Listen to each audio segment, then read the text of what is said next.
Hey everyone, tonight we are stepping back through the veils of time, leaving the buzz of the modern world behind to find ourselves on the windswept high plateaus of the 15th century Iranian frontier. You are standing in the middle of a dusty encampment, the smell of wood smoke and roasting mutton hanging heavy in the air, while the rhythmic clanging of a blacksmith's hammer rings out against the horizon. Around you, men with fierce eyes and long drooping mustaches are meticulously wrapping 12 gored crimson hats around their heads, the Taj, headdress symbolizing the 12 imams and marking them as the Redheads, or the Qizilbash. You realize quite quickly that you probably wouldn't survive this. One wrong look at a tribal chieftain or a slip-up in your devotion to the young, charismatic leader at the center of this storm, and your journey would end before it truly began. The air is electric with a mixture of religious fervor and the raw kinetic energy of a war machine that shouldn't, by any logical metric of history, still be standing. So, before you get comfortable, take a moment to like the video and subscribe, but only if you genuinely enjoy what I do here. I'd love to know where you're listening from tonight, so go ahead and post your location and local time in the comments. It's always fascinating to see how far these stories travel. Now, dim the lights, maybe turn on a fan for that soft background hum, and let's ease into tonight's journey together. You feel the grit of the earth beneath your boots as you walk through the headquarters of the Safavid order in Ardabil. To understand how this war machine survived, you have to look at its spark, which wasn't originally a flame of war, but a flicker of mysticism. You see a man named Sheikh Safavid Ardabili, the namesake of the entire dynasty. In the early 1300s, he isn't leading cavalry charges. He is a Sunni mystic, a Sufi master who has inherited a prestigious spiritual order. As you watch him teach, you notice that his followers aren't just local peasants. They are increasingly the fierce nomadic Turkmen tribesmen of Anatolia and Azerbaijan. These are people who live on the fringes of empires, people for whom loyalty is a matter of survival. Historians still argue whether the shift from a peaceful Sufi order to a militant powerhouse was a calculated political move, or a natural evolution driven by the chaotic collapse of the Mongol Ilkhanate. As you move through the timeline, the atmosphere shifts. The peaceful chants of the dhikr begin to be punctuated by the sharpening of sabers. By the time you reach the mid-1400s, the order has transformed. The sheiks are no longer just saints, they are military commanders. You see Junaid and later Shah Ismail as fatheri shaping the spiritual devotion of their followers into a cult of personality centered on the Murshid Kamil, the perfect guide. This isn't just a king you're following, it's a living bridge to the divine. This spiritual glue is the first reason the machine doesn't collapse. While other tribal confederations, like the Aq Qoyunlu white sheep or the Aq Qoyunlu black sheep, fall apart when a leader dies because their bonds are purely political or based on plunder. The Qizilbash are bound by a vow of poverty and service to their sheikh. You notice something quirky as you observe the daily life of these early warriors. They believe their leaders are literally invincible. There is a fringe but persistent legend that the early Qizilbash refused to wear armor in battle because they believed the spiritual aura of their murshid would deflect any arrow or blade. It's a terrifying sight, thousands of fanatics charging toward you, screaming the name of their leader, wearing nothing but their red hats and their faith. You see them practicing tabara, the ritualized cursing of those they deem enemies of the House of Ali. It's a polarizing, aggressive form of identity that draws a hard line in the sand. You are either with the Safaviya or you are an obstacle to be cleared. The mainstream historical fact that grounds this fervor is the geopolitical vacuum of the 15th century. The Timurid Empire is fracturing, the Ottomans are looking west, toward Europe, and the Iranian plateau is a patchwork of warring principalities. Into this void, the Safavid order brings something the others lack, a unifying ideology.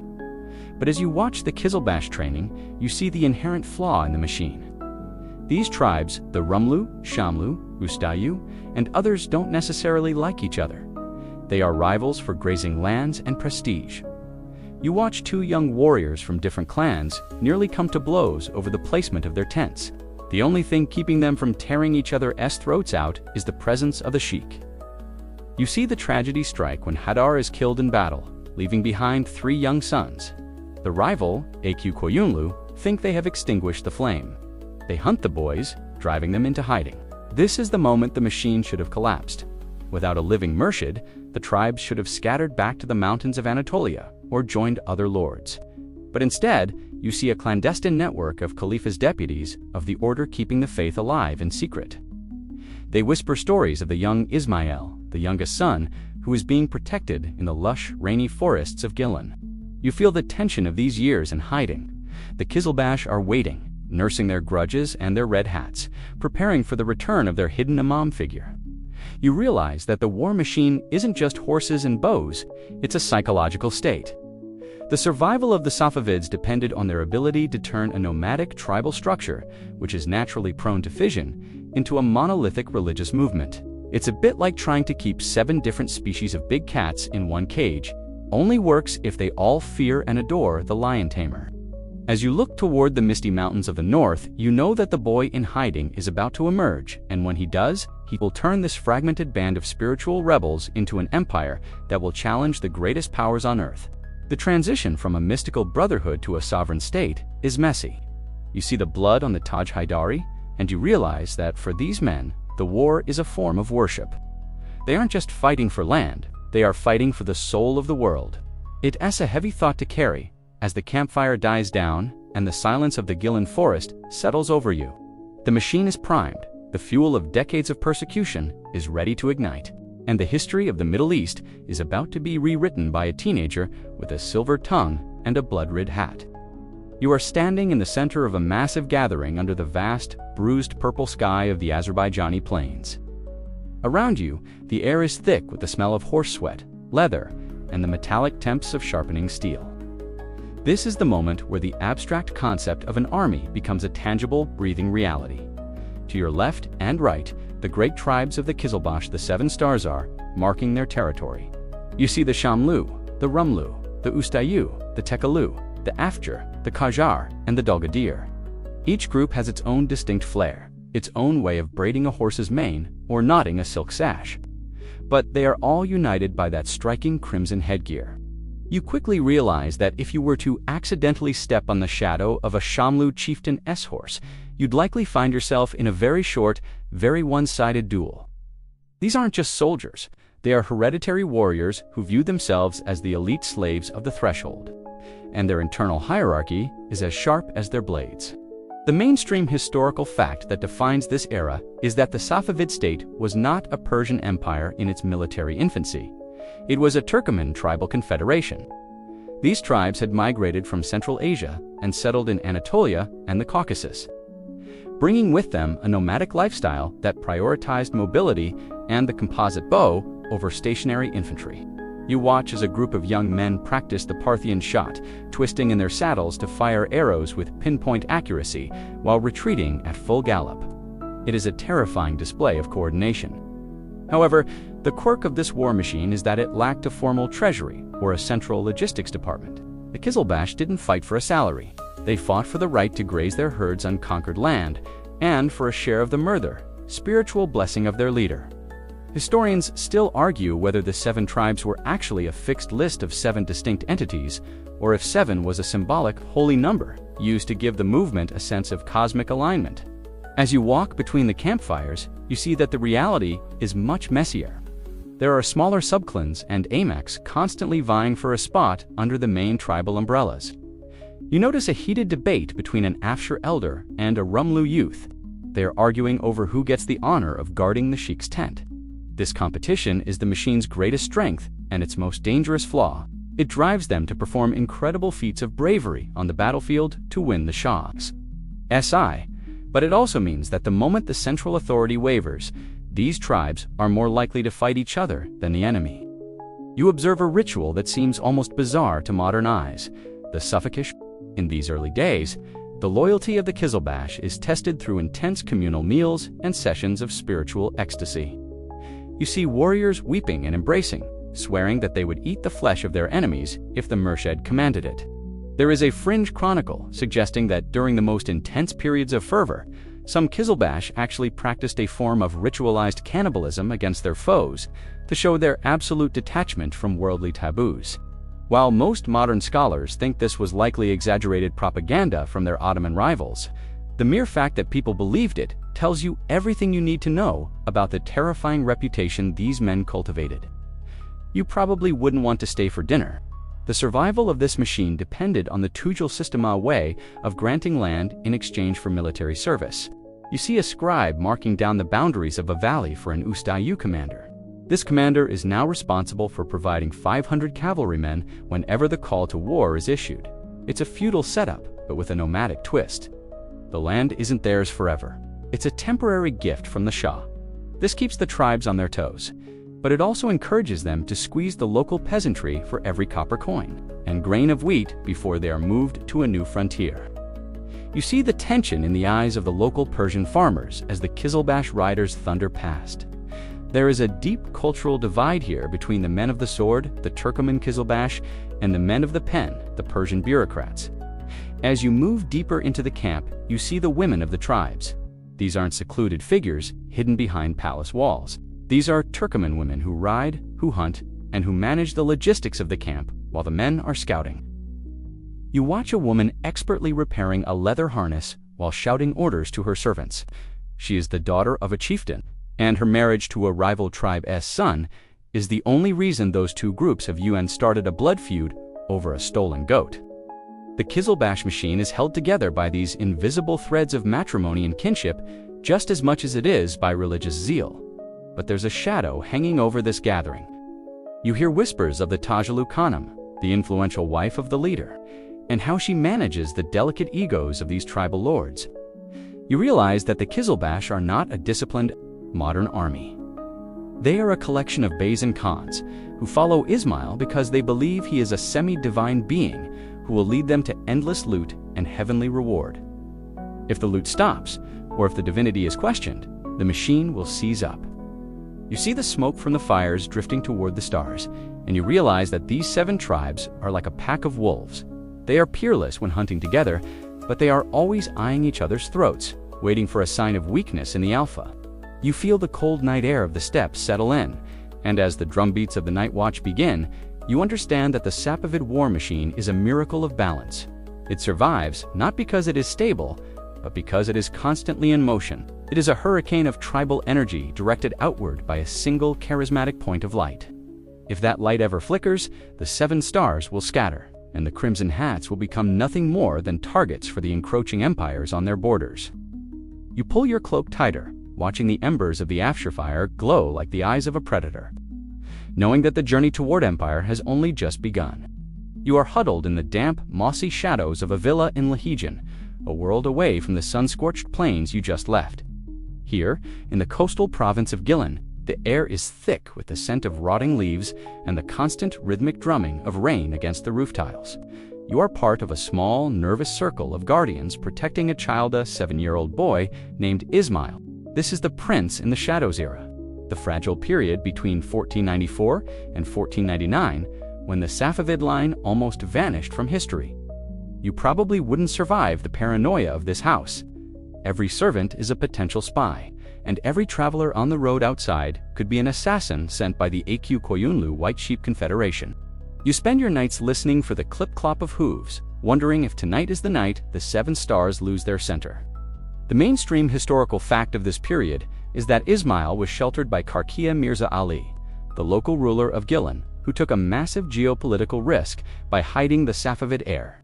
While the boy's enemies scoured the region, he wasn't just hiding, he was being educated.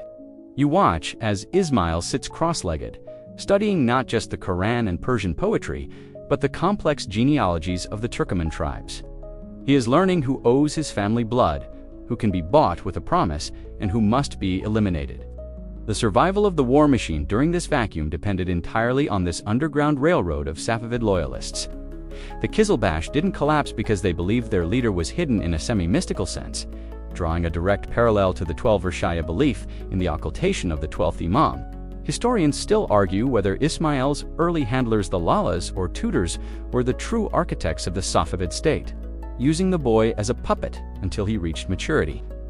As you watch the interaction between Ismail and his primary guardian, Hussein Beg Shamlu, you see a strange dynamic. It's not quite a master-servant relationship. It's more like a group of veteran wolves raising a cub to be their king.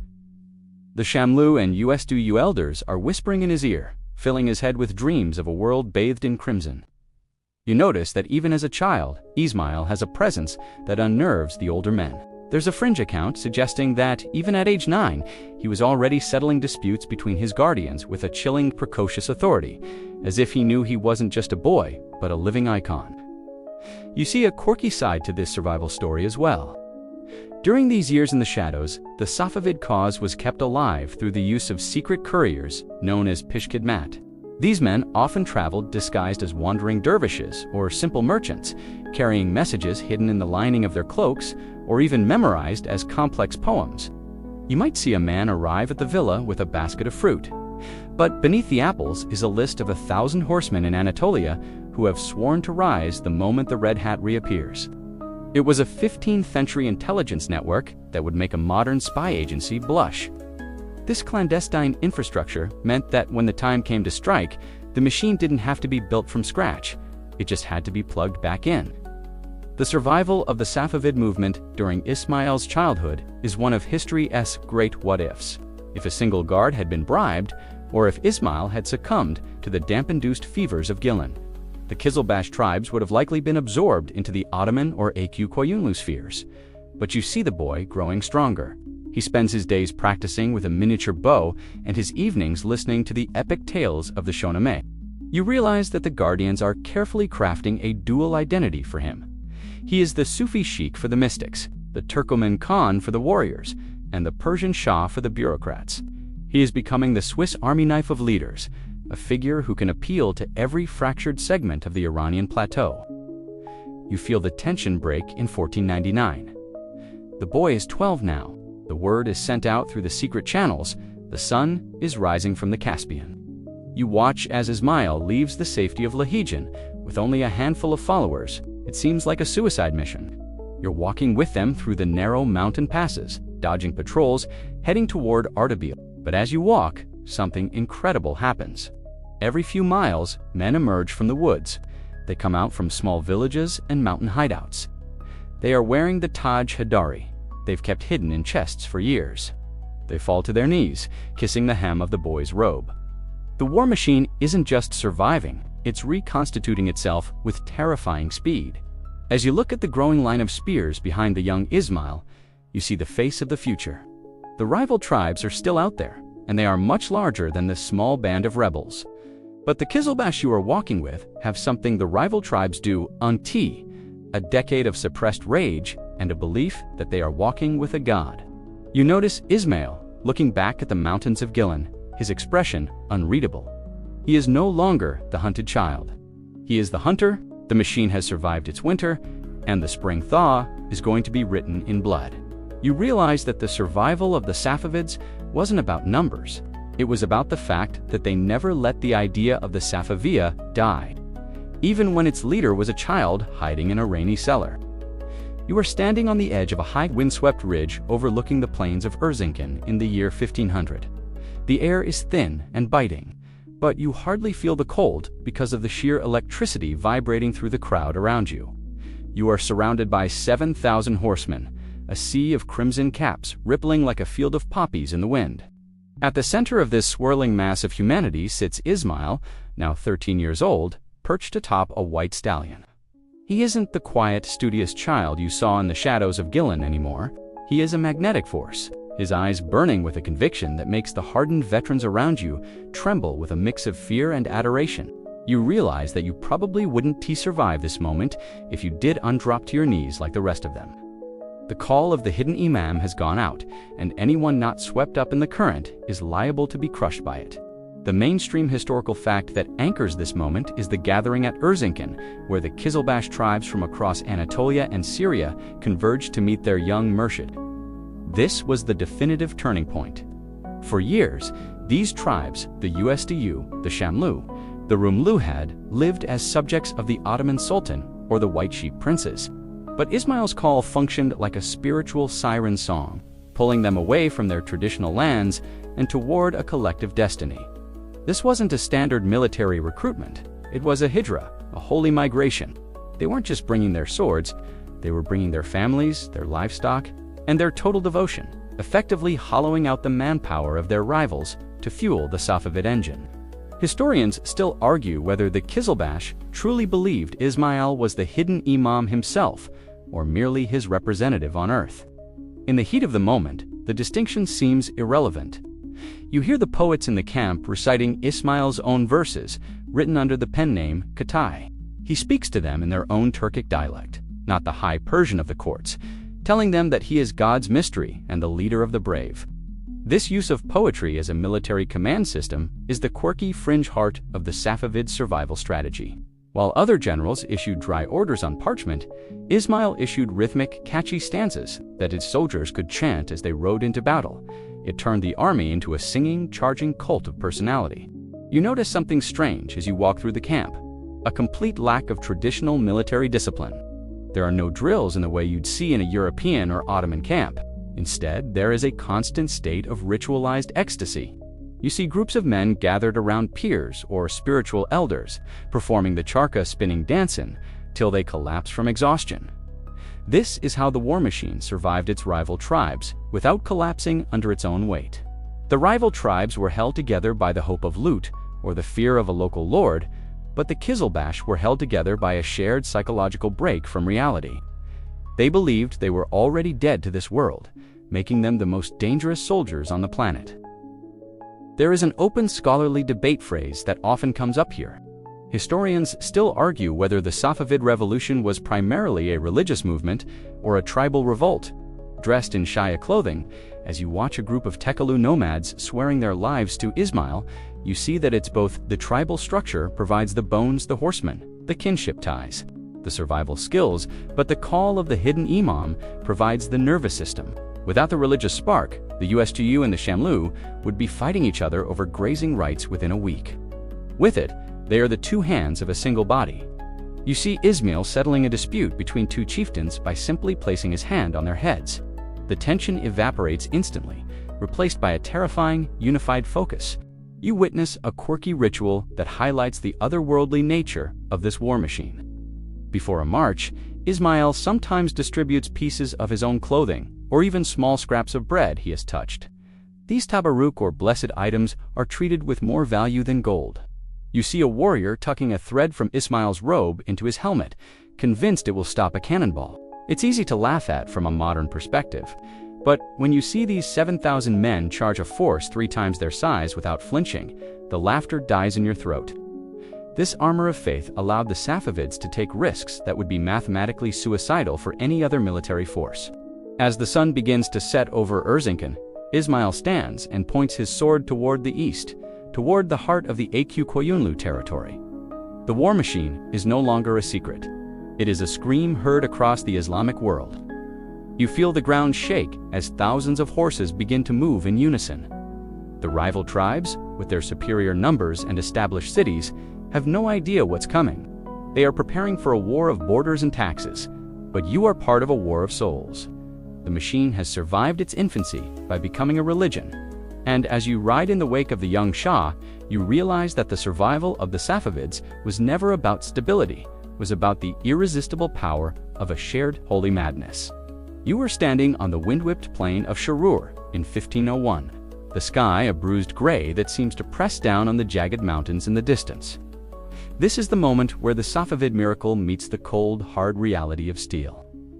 Across the field, the Aq Qoyunlu, white sheep Turkmens are, arrayed in a massive, shimmering line. They outnumber you nearly 4 to 1. You see their veteran commanders, men who have spent decades holding the Iranian plateau, looking across at your army of teenage fanatics with a mixture of amusement and contempt.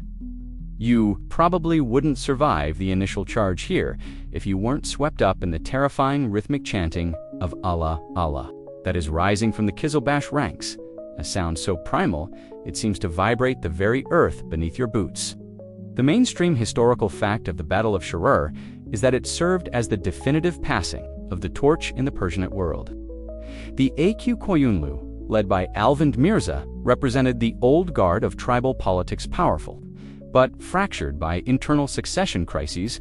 Ismail, despite being only 14, represented a new, totalizing form of leadership. You watch as the Qizilbash cavalry, led by the USTU and Shamlu clans, ignores all conventional military caution. They don't wait for a tactical opening. They charge directly into the center of the white sheep line. It is a bloodbath of kinetic energy. The Safavid war machine survives here because it possesses a unity of command that the rival tribes simply cannot match. While Alvand Mirza's generals are arguing over positioning, Ismail's men are acting as a single, lethal extension of his will. Historians still argue whether the Qizilbash victory was due to superior martial skill or a total psychological collapse.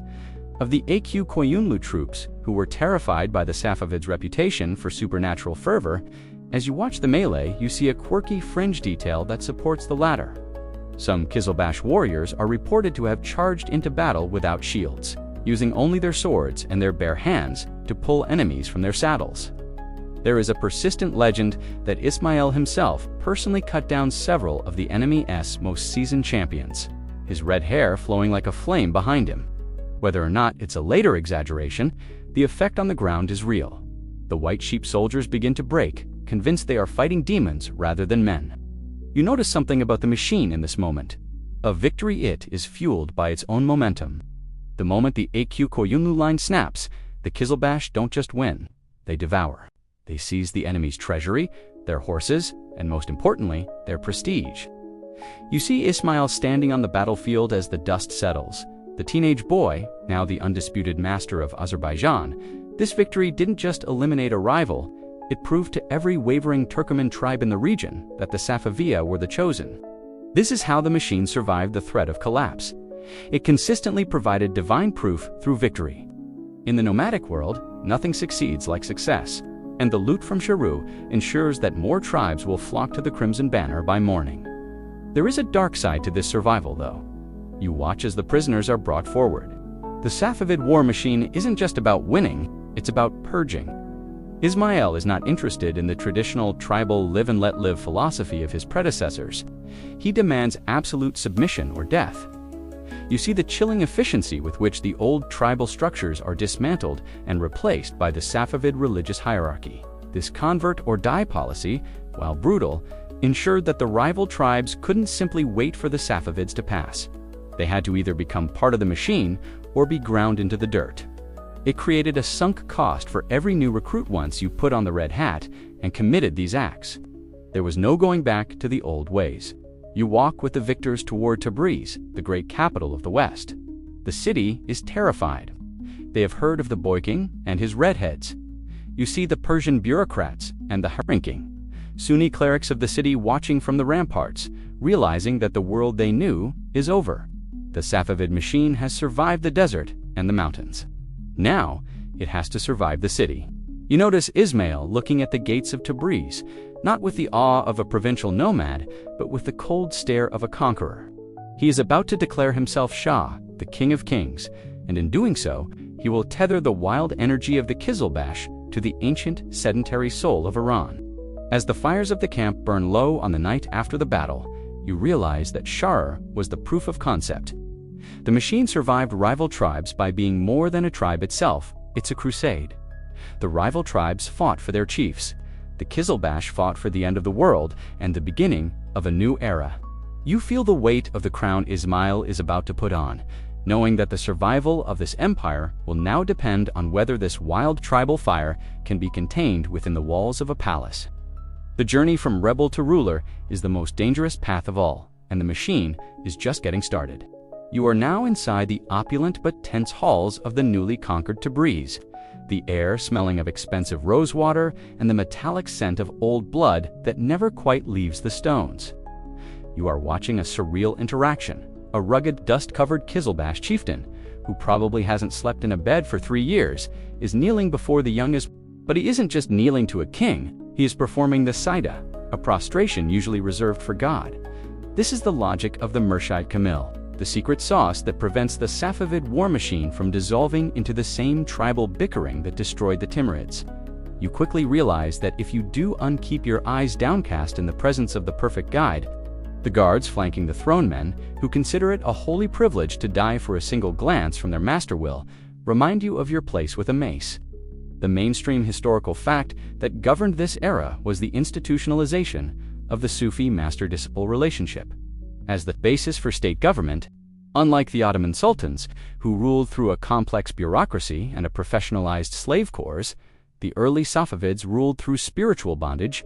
Every Qizilbash was a Murid disciple, and Ismail was the Murshid Kamil perfect guide. This meant that an order from the Shah wasn't just a legal command, it was a religious obligation.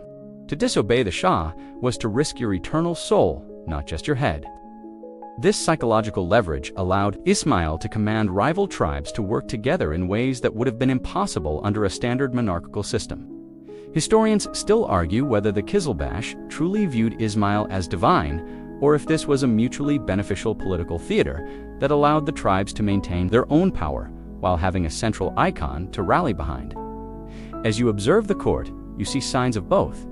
You see a Shamlu Khan looking at the Shah with genuine, tearful devotion, but you also see him eyeing the USDU governor across the room, calculating how much land his tribe can claim in the next province. This is the logic at work. Ismail is the only thing standing between these men and a total civil war. He is the referee of a blood sport where the stakes are entire kingdoms. You notice a quirky fringe tradition called the Chubatari cut, or the stick of the path. In the Safavid court, there was a specialized official whose entire job was to carry a ceremonial wooden staff and strike the Qizilbash disciples as a form of ritual purification or punishment. Imagine being a powerful general, a man who has led thousands of cavalrymen into the mouth of hell, and having to stand still while a court official whacks you with a stick to cleanse your ego. This ritual humiliation served a vital purpose. It reminded the tribal leaders that no matter how many horses or men they commanded, they were still nothing compared to the spiritual authority of the Safavid house. It was a pressure valve for tribal pride. The survival of the machine relied on Ismail's ability to balance these egos through a system of divide and rule. You watch him appoint an ustayu as the governor of a province, but then give the command of that province's local militias to a rival Romlu leader. He is weaving a web where no single tribe can become powerful enough to challenge the center without the help of another. And because they all hate each other just a little bit more than they love the status quo, they stay in line. It's a delicate, high-stakes game of chess played with human lives. You probably wouldn't survive the stress of this court. One wrong word at a banquet could trigger a feud that lasts 3 generations.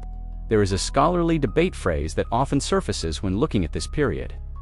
Historians still argue whether the Safavid transition from a mystical order to a state bureaucracy was an intentional design or a desperate improvisation. Looking at the way the Qizilbash struggle to adapt to city life, it feels like improvisation. These are men used to the open steppe now trying to navigate the men of the Persian accountants and viziers who are slowly creeping into the administration. The Qizilbash provide the muscle, but the Persians provide the math. You see a Qizilbash warrior trying to read a tax ledger and eventually just tossing it aside in frustration. He doesn't understand why he couldn't just take what he needs from the peasants like he used to. As the sun sets over the blue-tiled domes of Tabriz, you see Ismail standing on a balcony, looking out over his domain. He is the glue holding the machine together, but he is also a prisoner of his own myth. If he ever shows a moment of weakness or a lack of divine favor, the logic of the Murshid will shatter. The tribes aren't loyal to the office of the Shah. They are loyal to the man they believe is a saint. You realize that the Safavid war machine is essentially a high-wire act. It survives because it keeps moving forward, fueled by the conviction that their leader cannot fail. But as the Ottoman shadow grows in the west, you wonder what happens when the perfect guide finally meets a force that does uncare about his spiritual status. You are standing on a blackened, smoldering ridge overlooking the rugged frontier of Anatolia. The wind here doesn't carry the scent of pine or earth. It carries the acrid, choking stench of burnt grain and the sulfurous ghost of distant cannon fire. Below you, the landscape is a patchwork of charred fields and poisoned wells. You are witnessing the scorched earth policy, the brutal, desperate defensive strategy that allowed the Safavid war machine to survive the relentless weight of the Ottoman Empire. You probably wouldn't survive the thirst of this march. Every village you pass is a hollow shell, every granary a pile of ash. This isn't an accident of war. It is a calculated, agonizing sacrifice ordered by the Shah to ensure that when the massive Ottoman war machine arrives, it finds nothing but a graveyard to govern. The mainstream historical fact that defines this period is the Safavids' recognition of their own technological and numerical inferiority compared to the Ottomans, while the Safavids were masters of tribal cavalry. The Ottomans possessed the Janissaries, the world's most disciplined gunpowder infantry, and a massive train of heavy artillery. To survive, the Safavids turned the Iranian plateau itself into a weapon. By retreating and destroying all resources in the path of the advancing enemy, they forced the Ottomans into a logistical nightmare. You watch as Qizilbash riders gallop through a golden wheat field, not to harvest it, but to set it ablaze. They are starving their own subjects to save the state. A paradox of survival that only a regime with absolute spiritual authority could pull off without a total peasant revolt. Historians still argue whether this scorched-earth tactic was a sign of strategic genius or a desperate admission of military failure. As you walk through the desolate camps, you see the toll it takes on the Qizilbash ego. These are men who live for the charge, for the glory of the melee. Being told to run away and burn haystacks feels like a betrayal of their warrior code. However, the logic of the Murshid holds them in check. You see a veteran commander, his face etched with the soot of a dozen fires, explaining to a younger warrior that the desert is our strongest fortress. They aren't retreating in fear. They are leading the Ottoman Sultan into a trap set by geography and hunger. You notice a quirky, fringe detail of this era, the poisoning of the waters. It wasn't just about dumping salt in wells. Safavid engineers, often working under the cover of night, would divert entire streams or use specialized herbal concoctions to make the local water supply induce violent illness in the Ottoman Janissaries without being immediately lethal. There is a rumor that they used a specific type of mountain hemlock that caused such intense hallucinations that the Ottoman troops began to suspect their own officers of being jinns. You see the Safavid scouts watching from the heights, laughing as the massive Ottoman columns grind to a halt. Their soldiers more concerned with their cramping stomachs than with capturing the next hill. The survival of the machine in this environment relied on the nomadic advantage. Because the Qizilbash were still largely a tribal mobile force, they could live off the land in ways the professional Ottoman army could not. You see the Qizilbash eating tried hardened balls of sour yogurt that could last for months and provide a quick burst of energy and salt. Meanwhile, the Ottoman supply wagons are getting bogged down in the mud of the mountain passes, their bread turning moldy and their horses dying of exhaustion. The Safavid machine survives because it is lean and hungry, while its rival is bloated and dependent on a supply chain that stretches all the way back to Istanbul. There is a scholarly debate phrase that often pops up when discussing these campaigns. Historians still argue whether the Safavid scorched-earth policy was the primary catalyst for the development of a distinct Persian national identity as opposed to a purely Turkmen one. By forcing the various tribes to suffer together in defense of the Alabai land, the Shah was inadvertently forging a collective memory of shared sacrifice. You see an Afshar tribesman and a Talish irregular sharing a meager meal of parched grain. The old tribal boundaries are blurring under the heat of the Ottoman threat. They are no longer just fighting for their pastures, they are fighting for the survival of the Safavid idea. As the sun dips below the horizon, casting long, bloody shadows across the ruined valley, you realize that this is a war of attrition. The Safavids are willing to lose everything to keep their independence. You see the glow of 100 fires in the distance, the Nether Valley being put to the torch. The war machine survives, not by being unbreakable, but by being untouchable. It is a ghost in the mountains, a flame that dances just out of reach, leaving only ash for the conqueror. You pull your cloak tight against the cooling air, knowing that tomorrow the retreat continues and the empire will survive another day by making its own heart a wasteland. You are standing on a dusty, low-slung hill overlooking the plain of Chaldron. In August 1514, the air is so still it feels heavy, but the silence is an illusion. To your front, the horizon is dominated by a terrifying sight, the Ottoman Tabor, a literal wall of Chainatagather supply. Wagons bristling with hundreds of bronze cannons and thousands of janissaries holding matchlock muskets. You are surrounded by the Qizilbash elite, their crimson hats brilliant in the summer sun. They are restless, their horses pawing at the dry earth. You probably wouldn't survive the next hour if you tried to warn them. To these men, suggesting that a cowardly weapon like a gun could defeat a holy warrior is a form of blasphemy. They believe that Ismail's presence on the field makes them invincible. And you can see the young Shah himself, now 27, leading from the front, his armor gleaming as he prepares for the ultimate test of the Safavid machine. The mainstream historical fact of the Battle of Chaldron is that it was the first major collision between a traditional nomadic cavalry army and a modern gunpowder-based gunpowder empire. While the Qizilbash relied on speed and the composite bow, the Ottomans, under Sultan Selim the Grim, had embraced the cutting edge of military technology. You watch as the Qizilbash attempts their signature Mova lightning-fast pincer maneuver, designed to flank the enemy and cut through the infantry. But as the horses thunder forward, the world explodes.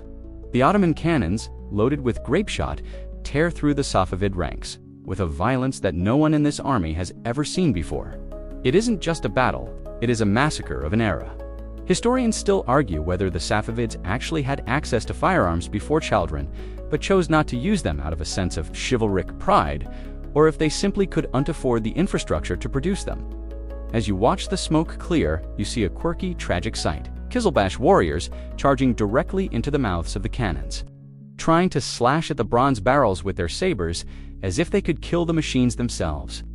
There is a fringe account that Ismail himself managed to gallop up to the Ottoman line and chop through a massive iron chain holding the wagons together, a feat of incredible strength and desperation. But it wasn't enough to stop the hail of lead. The armor of faith had finally met a force that did uncare about the spiritual status of the wearer. You notice a profound psychological shift occurring in real time. The Safavid machine survives the battle. Physically, Ismail manages to escape, though wounded and heartbroken, but the myth of the Murshid Camille is shattered.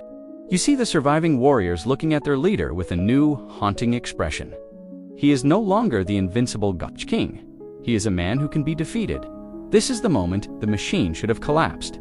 Without the belief in Ismail's supernatural protection, the tribal rivalries should have immediately torn the empire apart. However, the machine survives because it pivots. It shifts from a movement of conquest through divinity to a movement of survival through identity. There is an open scholarly debate phrase that captures this transition. Historians still argue whether Chaldron was a total disaster for the Safavids or the necessary shock that forced them to become a real state. You see the Qizilbash retreating toward Tabriz, leaving their wives and treasures in the hands of the Ottomans. The loss of the royal harem, including Ismail's favorite wife Baruza Khanom, is a blow that would have ended most dynasties. But the Qizilbash don't desert. Instead, they become more insular. The defeat at Chaldron creates a siege mentality.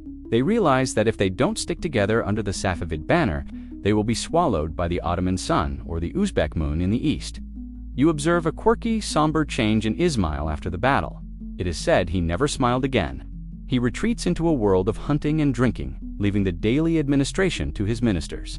This could have been the end, but the logic of the machine had already become self-sustaining. The tribal leaders, even as they began to bicker over who was to blame for the defeat, realized they were now part of something larger than their individual clans. They had become the guardians of the faith. You see them sitting around campfires, no longer bragging about their invincibility, but talking about the long war. They are learning that survival in the age of gunpowder requires more than just courage. It requires patience. As the dust of Chaldron settles and the Ottomans begin their long march back to Istanbul's, stymied by the very scorched earth tactics we discussed earlier, you see the Safavid machine licking its wounds. It is smaller, humbler, and much more cynical. The crimson hats are stained with soot and blood, and the young, fiery Shah is now a shadow of his former self. But the empire is still there. The borders have been drawn in blood. You realize that Chaldron didn't kill the Safavids. It just made them realize they were mortal, and in that realization, they found a new, grittier reason to endure. The war machine is no longer a holy crusade. It's a national struggle. You are walking through the hushed, cavernous corridors of the palace in Tabriz, the air heavy with the scent of unlit incense and the suffocating weight of a silence that hasn't been broken for days. The atmosphere is a far cry from the raucous Victoria drunk halls of a few years ago. Ismail, the man you once saw charging into cannon fire with a laugh, is now a ghost dwelling in his own house. He sits in darkened rooms, his eyes fixed on nothing, while his generals whisper in the courtyards. You probably wouldn't survive the political climate of this aftermath. The divine machine has just been grounded by a hail of Ottoman lead, and everyone from the lowest horseman to the highest vizier is waiting to see if the engine will ever turn over again. The Safavid state is in its most vulnerable state, a decapitated movement where the head is still attached but the brain has gone numb. The mainstream historical fact that allowed the Safavid machine to survive the post-Chalderan depression was the sheer logistical overextension of the Ottomans. Sultan Selim had won the field, and he even occupied Tabriz, but he couldn't hold it. His janissaries, exhausted and fearing the onset of a brutal Iranian winter, essentially went on strike. You watch from the shadows as the Ottoman army begins its retreat, plagued by the very scorched earth hunger we saw before. This miraculous withdrawal gave the Qizilbash a crucial breathing room. They didn't survive because they were stronger. They survived because their environment was too hostile for their rivals to swallow. The Qizilbash leaders, realizing the Shah was no longer going to lead them in person, began to take over the administration of their own provinces, effectively decentralizing the war machine to keep it alive. Historians still argue whether Ismail's withdrawal from public life was a genuine psychological breakdown or a shrewd political move to distance himself from the day-to-day failures of the state while maintaining his status as a distant holy icon. As you observe the court, you see the men of the pen, the Persian bureaucrats, stepping into the vacuum left by the Shah's depression. They are the ones who start organizing the tax registers and negotiating with the tribal chiefs. This is the quirky fringe reality of the Safavid survival. The war machine started to run on paperwork. While the Qizilbash were sulking in their tents, Persian viziers, like Mirza Shah Hussein, were quietly building a civil administration that could function even if the perfect guide was drunk or catatonic. You notice a bizarre phenomenon in the barracks during these years. To compensate for the loss of their invincibility, the Qizilbash began to lean even harder into ritual and superstition. You see warriors collecting the dirt from the tracks of Ismail's horse, believing it can cure the wounds of Chalderan. Historians still argue whether the post-Chalderan Safavid state was a theocracy in search of a god or a military dictatorship in search of a king. The Qizilbash were still fiercely loyal to the idea of Ismail, even if the man himself was absent. This cult of the invisible master meant that no rival general could successfully launch a coup. To overthrow the Safavid line was to overthrow the very heavens. The survival of the machine also depended on a shift in focus toward the east. You watch the Qizilbash scouts turning their backs on the Ottomans for a moment to deal with the Uzbeks in Khorasan. By focusing on a winnable war in the east, the machine regained some of its lost prestige. You see the veteran commanders taking young boys into the saddle, teaching them that while the Rumi Ottomans had fiddlesticks, the Safavid spirit was still the true master of the plateau. It was a period of controlled failure. The machine didn't collapse because it wasn't allowed to stop. It was forced to pivot, to reinvent itself from a conquering horde into a territorial guardian. You witness a quirky development in the role of the Caliphate al-Khulafa, the head of the Safavid Sufi network. In Ismail's absence, this official becomes the glue holding the tribal disciples together. He travels from camp to camp, not with orders for battle, but with stories of the hidden power of the Shah. He is the one who reminds the USW and the Shamlu that their vow was to the House of Sofi, not just to a single battle. You realize that the machine survived because it had multiple layers. If the military layer failed, the spiritual layer held. If the spiritual layer wavered, the bureaucratic layer kept the food moving. It was a resilient, redundant system that could lose its heart and still keep its limbs moving. As the years pass and the initial shock of 1514 fades into a dull ache, you see the Safavid state hardening. The borders are no longer fluid. They are becoming iron. You see Ismail occasionally emerge for a hunt, a silent figure in a sea of red hats, still revered, still the center of the universe, but no longer its engine.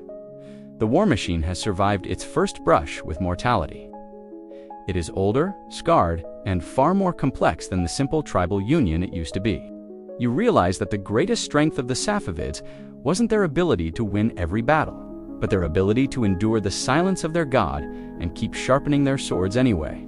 You are standing in a drafty courtyard in Qazvin, watching a scene that looks less like a military briefing and more like a high-stakes poker game. On one side of a low silken table sits a Qizilbash chieftain, his hand resting habitually on the hilt of a jewel-encrusted saber. On the other sits a Persian Tajik administrator, his fingers stained with the ink of 1,000 ledgers.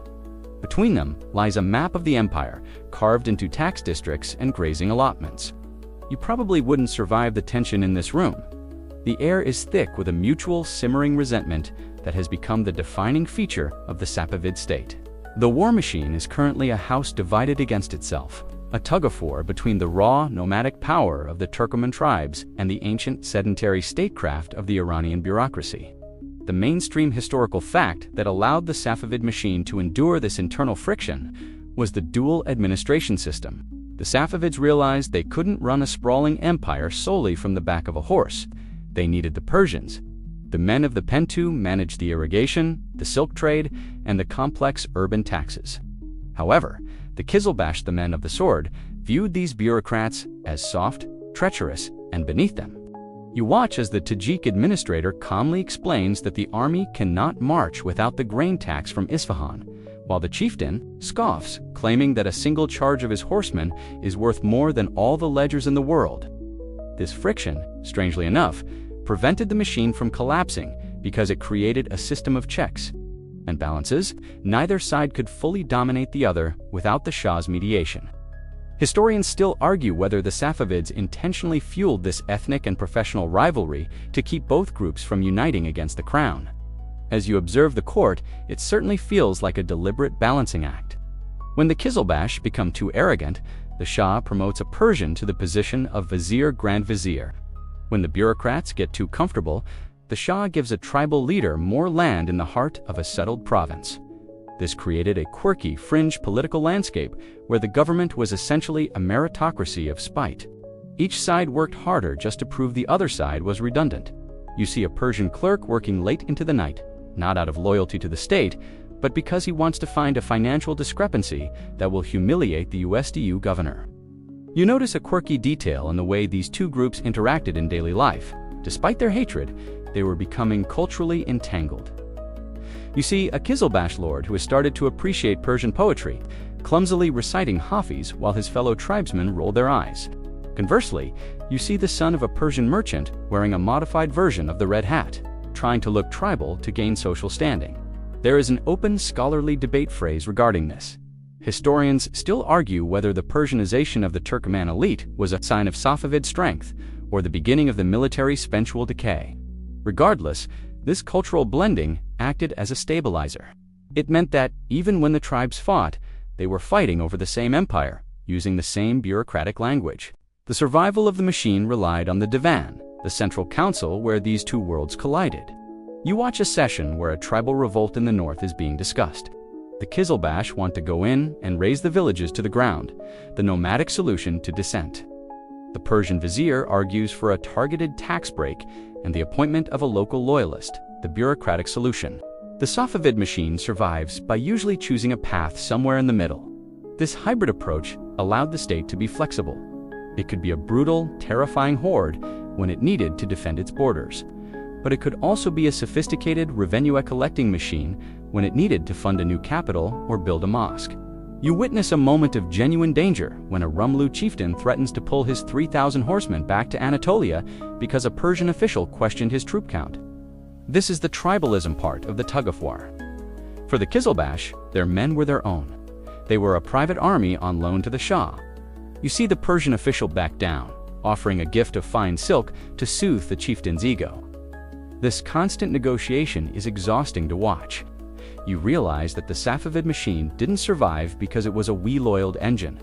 It survived because it was a collection of parts that were constantly rubbing against each other, creating enough heat to keep the whole thing from freezing over in the cold winters of the plateau. As the meeting breaks up and the participants filter out into the cool evening air of Qazvin, you see the Qizilbash and the Persians heading to different parts of the city. They don't eat together, they don't pray together, and they don't trust each other. But as a messenger arrives with news of a fresh Ottoman mobilization, you see them both stop. They look at each other, and for a fleeting second, the rivalry vanishes. They both know that without the other, they are nothing more than a memory. The machine resets, the friction is channeled outward, and the men of the sword and men of the pen prepare to defend the only home they both have left. You are standing in the shadowed, jasmine-scented corner of an inner courtyard in the Tabriz Palace, watching the world through a screen of delicate, geometric woodwork. The loud, clashing world of the Qizilbash horsemen feels miles away, yet you are actually standing at the true steering wheel of the Safavid state. Before you, a group of noble women mothers, wives, and sisters of the Shah, huddled in a loud-voiced conference with a trusted eunuch. You probably wouldn't survive the razor-sharp social navigation required here. One misplaced word could ruin a tribal alliance or end a vizier's career. While the men are out on the plains screaming battle cries, these women are performing the essential, invisible maintenance that keeps the rival tribes from splintering into a dozen warring factions. This is the harem and the horsemen, where the bloodlines of the 7 stars are woven into the Safavid crown. The mainstream historical fact that allowed this war machine to survive internal collapse was the Safavids' strategic use of dynastic marriage. You see, the Qizilbash weren't just soldiers, they were family. By marrying his sisters and daughters to the heads of the Shamlu, Ustayu, and Tekelu tribes, the Shah turned potential rivals into brothers-in-law. You watch a royal princess, perhaps Taglukonum herself, dictating a letter to a disgruntled chieftain in the north. She isn't just asking him to stay loyal, she is reminding him of their shared blood and the future of his grandsons, who carry Safavid DNA. This matrilineal glue meant that a rebellion against the Shah was also a rebellion against one's own family, a taboo that even the most ambitious Turkmen Bey hesitated to break. Historians still argue whether the Safavid harem was a place of seclusion or a shadow cabinet where the most important geopolitical decisions were actually made. As you watch the women analyze a map of tribal grazing territories, it looks very much like the latter. You notice a quirky fringe detail. Many of these royal women were independently wealthy, owning massive VAQF charitable endowments and silk-producing estates. They used this money to fund their own networks of informants and even their own small bodies of armed retainers. There is an open scholarly debate phrase regarding this. Historians still argue whether the Safavid royal women were the saviors of the dynasty during its weakest moments or a source of factionalism that deepened tribal rifts. You observe a fascinating ritual of mediation. 2 tribal leaders, an Afshar and a Qajar, have entered the palace to settle a bloody dispute over a border fortress. Instead of meeting the Shah, who might be occupied or indisposed, they are met by a senior female relative of the king. She remains behind a curtain, her voice calm but commanding. She reminds them that their grandmothers were sisters and that the house of Safi does not tolerate fitna discord. Among its disciples, you see the 2 hardened killers bow their heads. They can argue with a man, but they cannot easily disrespect the mother of the tribe. The harem acted as a diplomatic buffer zone, a place where egos could be soothed without anyone losing face in front of their men. There's a quirky side to this influence as well. You hear whispers of Pari Kankanum, a daughter of Shah Tahmasp, who became so powerful that she virtually ran the empire during succession crises. She didn't lead cavalry charges, but she controlled the keys to the treasury and the ears of the palace guards. You see her agents, often merchants or Sufi dervishes, moving through the camp, gathering intelligence that the Qizilbash generals would never think to look for. The machine survives because it has soft power to match its hard power. If the Qizilbash are the muscles of the empire, the women of the harem are often the nervous system, transmitting signals and preventing the limbs from thrashing out of sync. The survival of the Safavid line during the chaotic transition between rulers often came down to these women hiding heirs or brokering deals with tribal regents. You witness a moment where a young prince is being spirited away to a safe house, protected by a guard of eunuchs and his mother's personal wealth. Without this internal sanctuary, the rival tribes would have likely picked apart the royal family piece by piece, setting up their own puppet kings. The harem provided a continuity of the bloodline that was sacred to the Qizilbash. Even the most rebellious chieftain believed that the Safavid far divine glory was passed through this specific family, and the women were the keepers of that flame. As the meeting in the courtyard concludes and the women retreat into the deeper recesses of the palace, you realize that the war machine is much larger than the men on horseback. It is a domestic empire as much as a territorial one. You see a young girl, a princess, being taught the genealogies of the Turkmen lords. She is being prepared to be a future bridge between a tribe and the throne. The machine survives because it is constantly reproducing its own loyalty.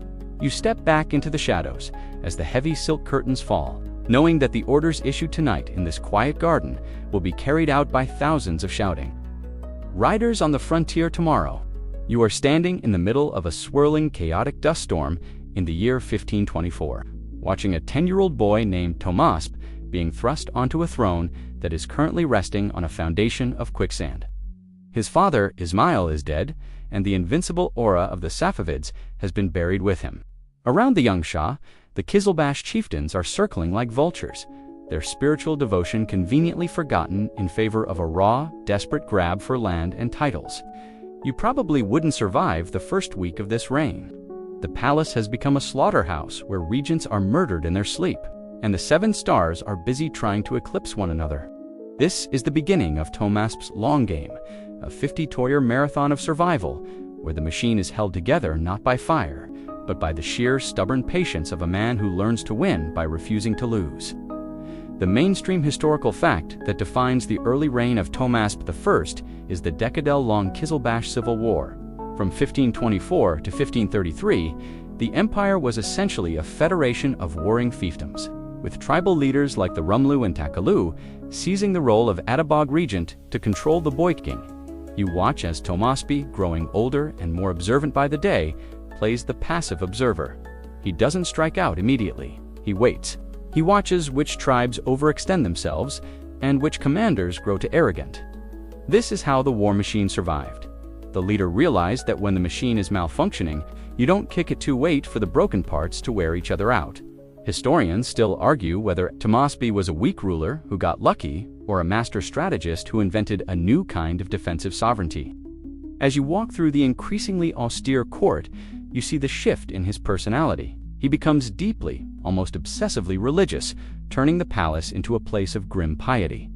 This was his quirky, fringe weapon. By becoming the most devout person in the room, he reclaimed the spiritual authority of the Murshid Kamil that his father had lost at There is an open scholarly debate phrase regarding this.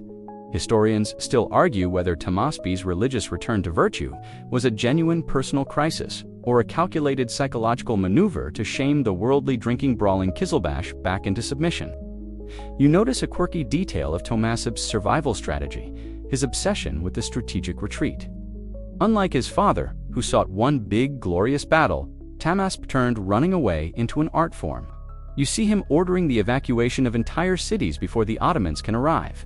He doesn't care about the prestige of holding a fortress. He cares about keeping his army intact. He famously said that he would rather lose a city than a single veteran Qizilbash horseman. This Fabian strategy drove the Ottoman Sultan Suleiman the Magnificent to the brink of madness. You see the Ottoman scouts entering a deserted Tabriz for the 3rd time, finding nothing but empty streets and poisoned wells, while Tahmasp's army is safely tucked away in the impassable mountains of the Alborz. The survival of the machine under Tahmasp also relied on the 1555 Peace of Amasya. After decades of scorched-earth warfare, he did something his father never would have considered. He negotiated. You see, the Safavid diplomats, trained in the Persian style of high courtly language, sitting down with the Ottomans to draw a formal border. This was a revolutionary moment. The war machine was finally acknowledging its limits. By securing the western frontier through diplomacy, Tahmasp was able to turn the Qizilbash's energy toward the east and the internal consolidation of the state. It was the moment the Safavid movement transitioned from a wandering horde to a recognized stable Westphalian-style power long before Westphalia existed. There is a quirky, almost surreal side to Tahmasp's court. In his later years, he became so paranoid and reclusive that he supposedly didn't leave his palace for nearly 20 years. Yet, the machine kept running. You see the messengers arriving at the palace gates, dropping off reports and picking up silk-wrapped orders. The Qizilbash had become so accustomed to the idea of the Shah that his physical presence was no longer required to keep them in line. They feared his shadow more than they had feared his father's sword. You realize that the machine survived because Tahmasp successfully bureaucratized the charisma of the dynasty. He turned the wild, unpredictable fire of the Safaviya into a steady, reliable pilot light. As the sun sets over the rugged peaks of Qazvin, the new capital Tahmasp built far away from the vulnerable frontier, you see the old Shah walking in his private gardens. He is surrounded by painters and poets rather than generals. The machine is quiet, but it is not dead. It has survived the era of the great conquerors and entered the era of the great survivors. You realize that while Ismail gave the Safavids their soul, Tahmasp gave them their bones. He taught the Qizilbash that there is no shame in a long retreat if it leads to an enduring empire. You pull your cloak tight, watching the lights of the city flicker on. knowing that the long game has saved the Red Hats from themselves. You are standing in a narrow, mud-slicked alleyway in the city of Qazvin in 1526, and the air is vibrating with a tension so thick you can practically taste the copper of unsheathed steel. This isn't a war against the Ottomans or the Uzbeks. This is the Safavid house eating itself from the inside out. To your left, a contingent of Rumlu horsemen is barricading a gate. To your right, the Takalu clan is sharpening their lances, their eyes fixed on the royal palace. You probably wouldn't survive a walk to the market tonight. The civil war of the 1520s has turned the empire into a fragmented nightmare, where the 12-gored crimson hat is no longer a symbol of unity, but a target for whoever belongs to a rival faction.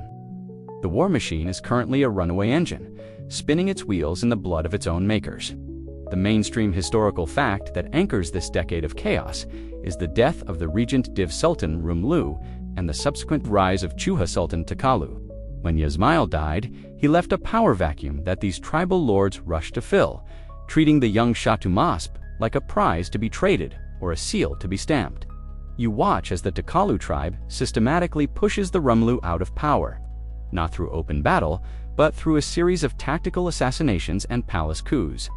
This internal friction almost collapsed the empire because it paralyzed the borders. While the Qizilbash were slaughtering each other in the streets of the capital, the Uzbeks were raiding the east and the Ottomans were eyeing the west. The only reason the machine survived was that the rivalries were so balanced that no single tribe could achieve total victory without the others. Historians still argue whether this period was a sign of the Safavid state's inherent weakness or a necessary cleansing fire that broke the power of the original tribal elders. As you dodge a patrol of Takalu riders, you see the quirky, brutal reality of tribal politics, the oylak. This was the summer pasture, and during the Civil War, the control of these pastures became more important than the control of cities. The tribes weren't fighting for Iran, they were fighting for the best grass for their horses. There is an open scholarly debate phrase regarding this. Historians still argue whether the Qizilbash civil war was a deliberate decentralization that allowed the empire to survive on a local level even while the center was failing. It says a terrifying thought that the machine survived because it broke into pieces that were too small to be worth killing all at once. You notice a quirky fringe detail about the Tekalu ascendancy. They became so arrogant that they began to claim they were the true Safavids, suggesting that the blood of their tribe was holier than the Shah's own ministers. You see a Takalu commander wearing a hat that is even taller and redder than the standard. A subtle but dangerous act of fashion-based rebellion. This arrogance eventually led to their downfall. In 1530, the other tribes, the Shamlu, the Ustayu, and the Afshar grew tired of Takalu dominance. You witnessed the massacre of the Takalu in the royal tent, where Tahmasp, finally asserting his own will, watched as his former regents were cut down. It was a brutal reset button for the machine. The survival of the state during this decade of fratricide relied on the neutral Persian bureaucracy we discussed earlier. While the Turkmen lords were killing each other, the Tajik viziers were still collecting the silk taxes. You see a Persian clerk ducking into a cellar as a skirmish breaks out above him, clutching a satchel of tax records. He is the quiet hero of the Safavid survival. By maintaining the fiction of a functioning state, the bureaucrats gave the tribes something to return to once they were finished bleeding each other dry. The machine survived because the men of the pen refused to let the ink dry, even when the streets were running red. You witness a moment of profound transformation in the young Shah. During the height of the Civil War, he was often a prisoner in all but name. But you see him learning. He learns that the Shamlu are more reliable than the Takalu, but the Usdu are the most ambitious of all. He is mapping the psyche of his own army. This is the moment the war machine becomes a political machine. The survival of the Safavids depended on the transition from a leader who led by divine right to a leader who led by tribal manipulation. Tahmasp realizes that he cannot destroy the tribes, but he can make them compete for his favor like dogs for a bone. As the smoke clears from the latest palace coup and the Takalu survivors flee toward the Ottoman border, you see a 17-year-old Tahmasp standing on the palace ramparts. He is no longer the shivering boykin. He is cold, he is pious, and he is very, very dangerous. The machine has survived its own internal combustion. It is battered. Its tribal components are deeply scarred by a decade of treachery, but the Safavid center has held. you realize that the greatest threat to the Red Hats was the Janissaries of the West, or the Horsemen of the East. It was the man standing next to them in the prayer line. The civil war is over, but the scars will define the empire for the next century. You are crouching in the high golden grass of a meadow outside of Herat, watching two groups of cavalrymen face off across a small stream. Both groups are wearing the crimson Taj. Both are shouting Allah, Allah, and both claim absolute loyalty to the Safavid throne. But as they lower their lances, you realize they aren't looking for Ottomans. They are looking for each other. This is the bitter localized reality of the Ustaglu-Shamlu rivalry, a blood feud that functioned as the pulse of the empire's internal politics for decades. You probably wouldn't survive the crossfire of this encounter. In this world, being a Safavid isn't enough. You'd have to be the right kind of Safavid. If you're a merchant traveling through this territory, you'd better know exactly which tribal Khan controls the next bridge, or your journey will end in a very shallow grave. The mainstream historical fact that underpinned this rivalry was the competition over the guardianship of the royal princes. In the Safavid system, young princes were sent to provincial capitals to learn how to rule, accompanied by a Lala mentor from one of the great tribes. This meant that the Ustu and the Shamlu weren't just fighting for land, they were fighting for the future. If your tribe's prince became the next Shah, your tribe became the masters of the empire. You watch as a Shamlu commander confers with a young prince, whispering promises of glory while eyeing the Ustu encampment on the horizon. This rivalry nearly collapsed the machine because it created mini-states within the empire, each with its own agenda. Historians still argue whether this constant state of competition was actually a survival mechanism that kept any one tribe from becoming powerful enough to overthrow the Safavid family entirely. As you watch the two groups clash in a brief, violent skirmish, you see the quirky, ritualized nature of their hatred. They have specific insults reserved for each other's lineages, and even slight variations in how they tie their sashes to distinguish us from them. There is an open, scholarly debate phrase regarding this. Historians still argue whether the Safavid state was a confederation of tribes held together by a king, or a king held together by the mutual hatred of his tribes. It's a delicate balance. The machine survives because the Ustu hate the Shamlu more than they hate the taxes they have to pay to the Shah. You notice a quirky fringe detail of this tribal war: the role of the heralds. Before a major confrontation, each tribe would send out poets to recite Shirashub city-disturbing verses that mocked the bravery and the ancestry of the rival clan. You see a man standing on a rock, shouting rhythmic insults about the Shamlu Khan's great-grandfather while dodging the occasional arrow. It's like a deadly version of a modern-day rap battle. This cultural warfare was just as important as the physical fighting because it maintained the Asabitha group's spirit of the tribe. The machine survives because these tribes are constantly working out their aggression on each other, preventing it from building up into a single, massive explosion against the central government. The survival of the Safavid state during the peak of the Ustaglu-Shamlu wars relied on the Shah's ability to act as the supreme arbitrator. You see a messenger from Shah Tahmasp arriving at the scene of the skirmish. He doesn't bring an army, he brings a scroll with the royal seal. He commands both sides to stand down and report to the court to have their grievances heard. The fact that they actually listen is the miracle of the Safavid system. They might kill each other in the dark, but they still fear the perfect guide. This spiritual leash is the only thing that keeps the seven stars from drifting away into their own independent orbits. You witness a moment of tragic irony when an Ottoman scouting party appears on a nearby ridge. Instantly, the Ustu and Shamlu riders stop their bickering. Without a word of command, they wheel their horses and charge the common enemy as a single, terrifying wall of red. This is the secret of why the machine didn't collapse. The Red Hats were defined by their opposition to the outside. No matter how much an Ustu hated a Shamlu, they both knew that an Ottoman victory meant the end of their way of life. The survival of the Safavids was a cycle of internal friction and external expansion, a machine that stayed warm through its own internal rubbing, but only functioned when pointed at a target. As the sun sets over the blood-stained meadow and the two tribes return to their separate camps to lick their wounds, you realize that this rivalry is the engine's cooling system. It prevents the empire from becoming a stagnant, monolithic tyranny, but it also keeps it on the perpetual brink of disaster. You see a young boy from the Ustu camp looking at a Shamlu girl across the stream. Their families will never let them speak, but they are both part of the same crimson-headed dream. You pull your cloak tight, knowing that tomorrow the rivalry will continue. A dance of death and devotion that will define the Safavid soul for generations to come. You are standing in the middle of a crowded, sun-drenched bazaar in Isfahan, but the atmosphere is far from festive. The air is thick with the scent of burning frankincense and the rhythmic, heavy thud of a preacher's staff striking a wooden pulpit. You are witnessing a transformation of the soul.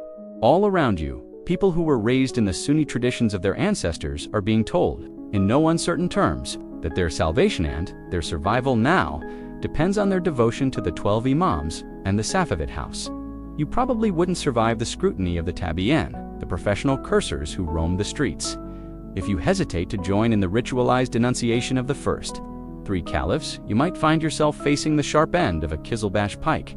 This is the era of faith as a binding agent, where the Safavid war machine stopped being just a tribal militia and became the crusading arm of a new national identity. It's a mainstream historical fact that allowed the Safavid machine to survive its rival. Tribes was the forced conversion of Iran to Twelver Shi'ism. When Ismail took Tabriz, he made a decision that would change the Middle East forever. He declared Shi'ism the state religion in a land that was predominantly Sunni. You watch as scholars are brought in from Lebanon, Bahrain, and Iraq to teach the correct path to a bewildered population. This wasn't just about theology, it was about differentiation. By creating a religious iron curtain between themselves and the Sunni Ottomans to the west and the Sunni Uzbeks to the east, the Safavids ensured that their subjects had nowhere else to go. To be a Safavid subject was to be a Shia, and to be a Shia was to be an enemy of the rival empires. Historians still argue whether this mass conversion was a cynical tool of statecraft or a genuine expression of Ismail's mystical fervor. As you watch a group of former Sunni clerics being led away in chains, replaced by Safavid-aligned mullahs, you see the quirky fringe reality of this transition. The Qizilbash themselves were often more Allah worshippers than Orthodox Shia. They believed Ismail was a divine manifestation, which actually horrified the traditional Shia scholars brought in from abroad. There is an open scholarly debate phrase regarding this. Historians still argue whether the official Shi'ism of the urban centers and the folk Shi'ism of the Qizilbash tribes were actually 2 different religions living under the same roof. The machine survived because the Shah acted as the bridge between the two, keeping the scholars in the cities and the fanatics in the saddles. You notice a quirky detail of this religious mobilization. The morning of Muharram, you see the Qizilbash warriors engaging in public displays of grief, weeping for the martyrdom of Hussein at Karbala. But look closer at their faces. They are channeling that grief into a localized military rage. They aren't just mourning a historical figure, they are mourning the stolen rights of the Safavid house. This collective ritual acted as a psychological boot camp. It turned the diverse tribes, the After, the Qajar, the Rumluan, to a single emotional unit. When they charged into battle, they weren't just fighting for a king, they were avenger seekers of Hussein. This provided a level of combat motivation that the rival tribes, who fought for mere loot, simply couldn't match. The survival of the machine relied on the creation of a sacred geography. You see the Safavid Shahs pouring wealth into the shrines of Mashhad and Qom. By moving the center of the spiritual world into the Iranian heartland, they made the defense of the land a holy duty. You watch a pilgrim soldier kissing the threshold of a shrine before heading to the Uzbek frontier. For him, the border isn't just a line on a map, it's the edge of the abode of faith. The machine survived because it became the guardian of the sacred. If the Safavids fell, the holy sites would be defiled by the Sunnis. This fear was a more powerful motivator than any salary or land grant could ever be. You witness a quirky, almost dark side to this binding agent. The Safavids promoted a culture of tabara, the public dissociation from enemies of the faith. You see a Qizilbash officer requiring his men to shout curses toward the Ottoman border every morning at sunrise. It sounds like a bizarre playground ritual, but it served a deadly serious purpose. It made reconciliation impossible. Once a tribe had publicly cursed the Ottoman Sultan, they were dead to the Sunni world. They had to win with the Safavids, or they would die as heretics. It was a sunk-cost strategy on a civilizational scale. The machine didn't collapse because its members were burned into a single, cohesive mass by the heat of their own radicalism. As the evening call to prayer echoes over the blue tiled domes of the city, You see the Qizilbash and the Persian townspeople kneeling together.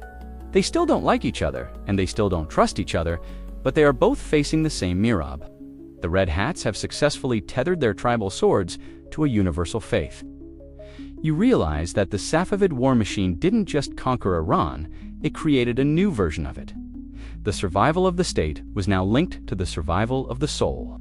You pull your cloak tight, listening to the haunting, beautiful chant of the Azmanan, knowing that the binding agent has set, turning a collection of warring tribes into an iron-willed nation.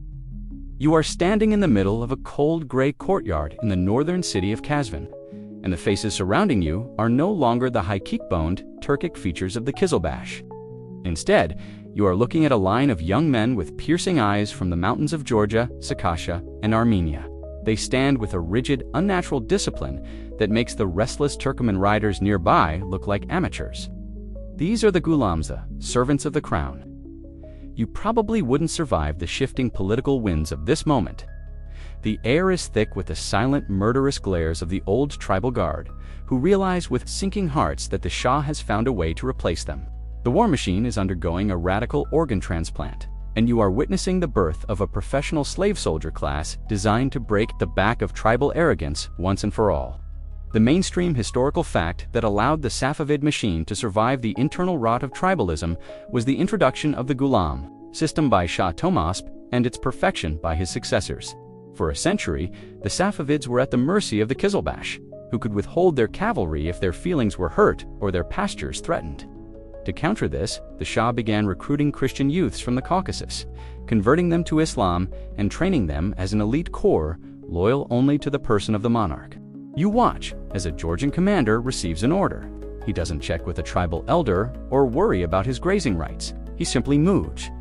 This created a counterweight that allowed the central government to survive even when the major tribes were in open revolt.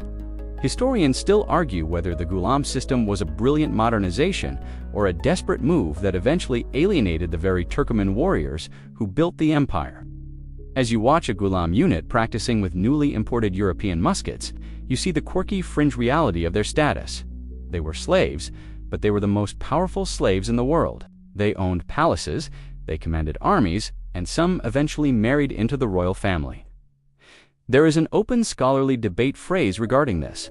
Historians still argue whether the Ghulams were a third force that saved the Safavid state or a foreign parasite that eventually drained the empire's treasury and spirit. For now, though, they are the only thing keeping the Qizilbash from treating the Shah like a puppet. You notice a quirky detail in the training of these new warriors. Unlike the Qizilbash, who learned to ride before they could walk, the Ghulams are put through a rigorous, almost monastic education. They are taught Persian literature, advanced mathematics for ballistics, and the latest in gunpowder technology. You see a young Circassian boy meticulously cleaning the lock of his musket, a tool the old-school Qizilbash still view with superstitious dread. This technological gap became a political tool. The Ghulams became the masters of the modern war. While the Qizilbash were relegated to the traditional skirmishing roles, the machine survived because it evolved a brain that could handle both the ancient bow and the modern cannon. The survival of the machine relied on the redistribution of wealth. To pay for this new standing army, the Shah had to take land away from the tribes and turn it into Kasa crown land. You see the Persian tax collectors, protected by Ghulam guards, entering a valley that has been controlled by the Rumlu tribe for 80 years. They aren't there to ask for permission. They are there to seize the revenue for the central treasury. This was a dangerous gamble. It nearly triggered a total civil war. But because the Ghulams were already positioned as a garrison force in the major cities, the tribes found themselves unable to strike at the heart of the state. The machine survived by cannibalizing its own creators to feed its new protectors. You witness a moment of profound cultural friction. A Qizilbash Khan, dressed in traditional silks, spits on the ground as a Ghulam officer passes by in his soot-stained uniform. The Khan calls him a foreigner, a slave, a man without a lineage. The Ghulam doesn't respond with an insult. He simply taps the hilt of his sword and keeps walking. He has something the Khan doesn't, the absolute unwavering trust of the Shah. This tension is the new normal. The machine is no longer a brotherhood of nomadic equals. It is a hierarchy of professionals. You realize that the Safavid survival now depends on this delicate three-way balance between the Turkmen sword, the Persian pen, and the Caucasian musket. As the sun sets over the barracks of the new army, you hear the sound of a bugler, structured, rhythmic call that replaces the wild, chaotic drums of the old tribal camp. The war machine has been rebuilt. It is colder, more mechanical, and much more efficient.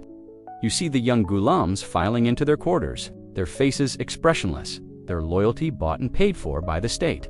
The rival tribes haven't disappeared, but they have been sidelined. You pull your cloak tight against the evening chill, knowing that the Red Hats are no longer the only masters of the Iranian plateau. The empire has traded its wild tribal soul for the cold, hard safety of a standing army. You are standing on a polished marble balcony in Isfahan, the half of the world, looking down at a city that has been transformed into a masterpiece of blue tile and geometric precision. But your eyes aren't on the architecture. They are on the man standing next to you. Shah Abbas the Great is not like his predecessors. He is short, restless, and carries a simple, unadorned saber that looks almost utilitarian compared to the jewel-encrusted weapons of the Qizilbash lords. You probably wouldn't survive the pace of this man's mind. He is a hurricane of reform, a ruler who has decided that if the Safavid war machine is to survive the 17th century, the old tribal engine must be completely dismantled and replaced. You are witnessing the radical reform. The moment the empire shifts from a medieval tribal confederation into a centralized, modern powerhouse. The mainstream historical fact that allowed the machine to survive this era was Abbas's total restructuring of the military into 5 distinct branches. He didn't just add a few slaves. He created a balanced professional force of nearly 40,000 men who were paid directly by the central treasury. You watch as the Tofenkis musketeers and the Golam slave cavalry drill alongside the Zambaraki soldiers, who fire small cannons from the backs of kneeling camels.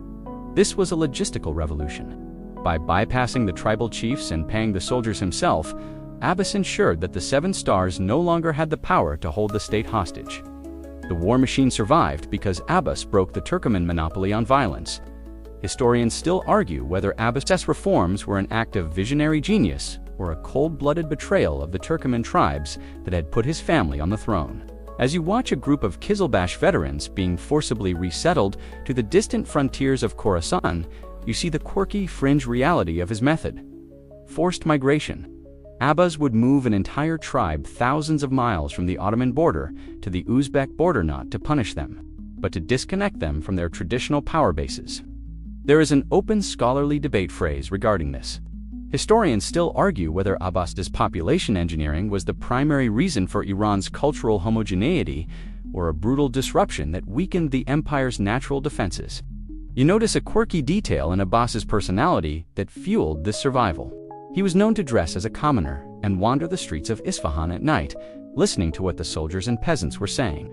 You see him slipping back into the palace through a side door, his mind buzzing with information that his ministers would never tell him. This informal intelligence allowed him to strike at tribal conspiracies before they could even form. If a Qizilbash Khan was planning a revolt, he would often find a royal executioner at his door before his first messenger had even left the tent. The machine survived because its operator was more connected to the ground than the governors were. The survival of the machine under Abbas also relied on the commercialization of war. Abbas realized that a modern army needed a modern economy. You watch as he invites Armenian merchants to Isfahan, giving them a monopoly on the silk trade to fund his musketeers. This was a masterstroke by turning the state into a massive silk exporting corporation. Abbas generated the hard currency needed to buy European cannons and pay his troops in silver rather than land. The machine survived because it finally had a fuel source that didn't depend on the whims of tribal tax collectors. You see the massive caravanserais he built along the Silk Road. They aren't just for trade, they are fortified supply depots for his new mobile army. You witness a moment of terrifying clarity when Abbas finally confronts the Ottomans. At the Battle of Sufyan in 1605, for the first time, the Safavid machine doesn't just retreat, it outmaneuvers. You see the Tofenkis using disciplined volley fire to shatter the Ottoman cavalry, while the Golems execute a precise modern charge. The old Qizilbash madness has been replaced by cold professional efficiency. Abbas watches the victory with a grim smile. He has proven that a centralized state can defeat a tribal one, even if that state had to destroy its own traditions to do it. As the sun sets over the great Naqshi Jahan Square, you see the Shah walking among his new soldiers. They don't shout Allah, Allah with the old wild frenzy. They salute with a sharp, synchronized motion. The machine is now a clockwork masterpiece, but you can see the shadow of resentment in the eyes of the few Qizilbash who remain. They are no longer the masters of the world. They are cogs in a royal machine. You realize that Abbas has saved the empire by killing its spirit and replacing it with a brain. The red hats are now a heritage act, and the future belongs to the man with the musket and the king with the purse. You are standing in the middle of a smoke-filled training ground on the outskirts of Isfahan, and the sounds around you are a jarring symphony of the old world and the new. To your left, a Qizilbash veteran is loosing a flight of arrows with such speed that 3 are in the air before the first hits the target. To your right, a Tofankia commoner-born musketeers, fumbling with a glowing matchcord, his face blackened by soot as he tries to ram a lead ball down the throat of a heavy, temperamental musket. You probably wouldn't survive the stray sparks in this environment. The air is thick with the smell of sulfur and the arrogance of a dying warrior class. This is the era of the musket and the bow, a technological crossroads where the Safavid war machine survived by refusing to choose one or the other, instead forcing a shotgun marriage between nomadic agility and gunpowder grit. The mainstream historical fact that allowed the Safavids to catch up to their rivals was the assistance of European advisors, most notably the English adventurers Robert and Anthony Shirley. You watch as these Frankish officers, dressed in a bizarre mix of Elizabethan lace and Persian silk, teach the Shah's men how to cast bronze cannons and organize infantry into disciplined ranks. This was a massive cultural hurdle. For the Qizilbash, the bow was a noble weapon, an extension of the soul, while the gun was a cowardly tool of the weak. To survive, Shah Abbas had to bypass this pride. He didn't try to force the Turkmen tribes to carry guns. He simply recruited 12,000 Iranian peasants and gave them the muskets. The machine survived because it became socially stratified. The elite stayed in the saddle with the bow, while the rank and file stood on the ground with the firestick. Historians still argue whether the Safavid adoption of firearms was truly effective or if it remained a showpiece that paled in comparison to the massive artillery parks of the Ottomans. As you watch a Zamburic camel gunner practice his aim, you see the quirky, fringe reality of Safavid innovation. Instead of trying to drag heavy cannons over the jagged Iranian mountains, they mounted small swivel guns on the backs of camels. You see the animal kneeling, the soldier firing, and the camel seemingly unfazed by the explosion inches from its ears. There is an open scholarly debate phrase regarding this. Historians still argue whether the Zamburic was a stroke of nomadic genius or a desperate compromise for an empire that lacked the roads to move real artillery. Regardless, it gave the Safavids a mobile firepower that their rivals couldn't match on broken terrain. You notice a quirky detail in the way the bow and musket were used in tandem during a skirmish. The musketeers would fire a volley to create a wall of smoke and noise, shattering the nerves of the enemy's horses. Then, through that smoke, the Qizilbash horse archers would sweep in, firing at point-blank range while the enemy was blinded and deafened. It was a combined arms approach born of necessity. You see a Qizilbash rider laughing as he overtakes a musketeer who is struggling to reload. He still thinks he is the master of the field, but you also see the musketeer's paycheck comes from the Shah's hand, whereas the horseman's land is being slowly taxed away. The machine survived by making the bow a specialty and the musket a commodity. The survival of the machine relied on a new kind of industrial effort. You watch the royal workshops in Isfahan, where hundreds of craftsmen are hammering out musket barrels. This wasn't tribal craft anymore, it was state production. You see the Persian overseers checking the quality of the iron, ensuring that every Tafanki has a reliable weapon. This centralized control meant that the Safavid state could now sustain a war of attrition. Even if 1,000 musketeers were lost in a mountain pass, the Shah could simply arm 1,000 more. A Qizilbash warrior, however, took 20 years to train.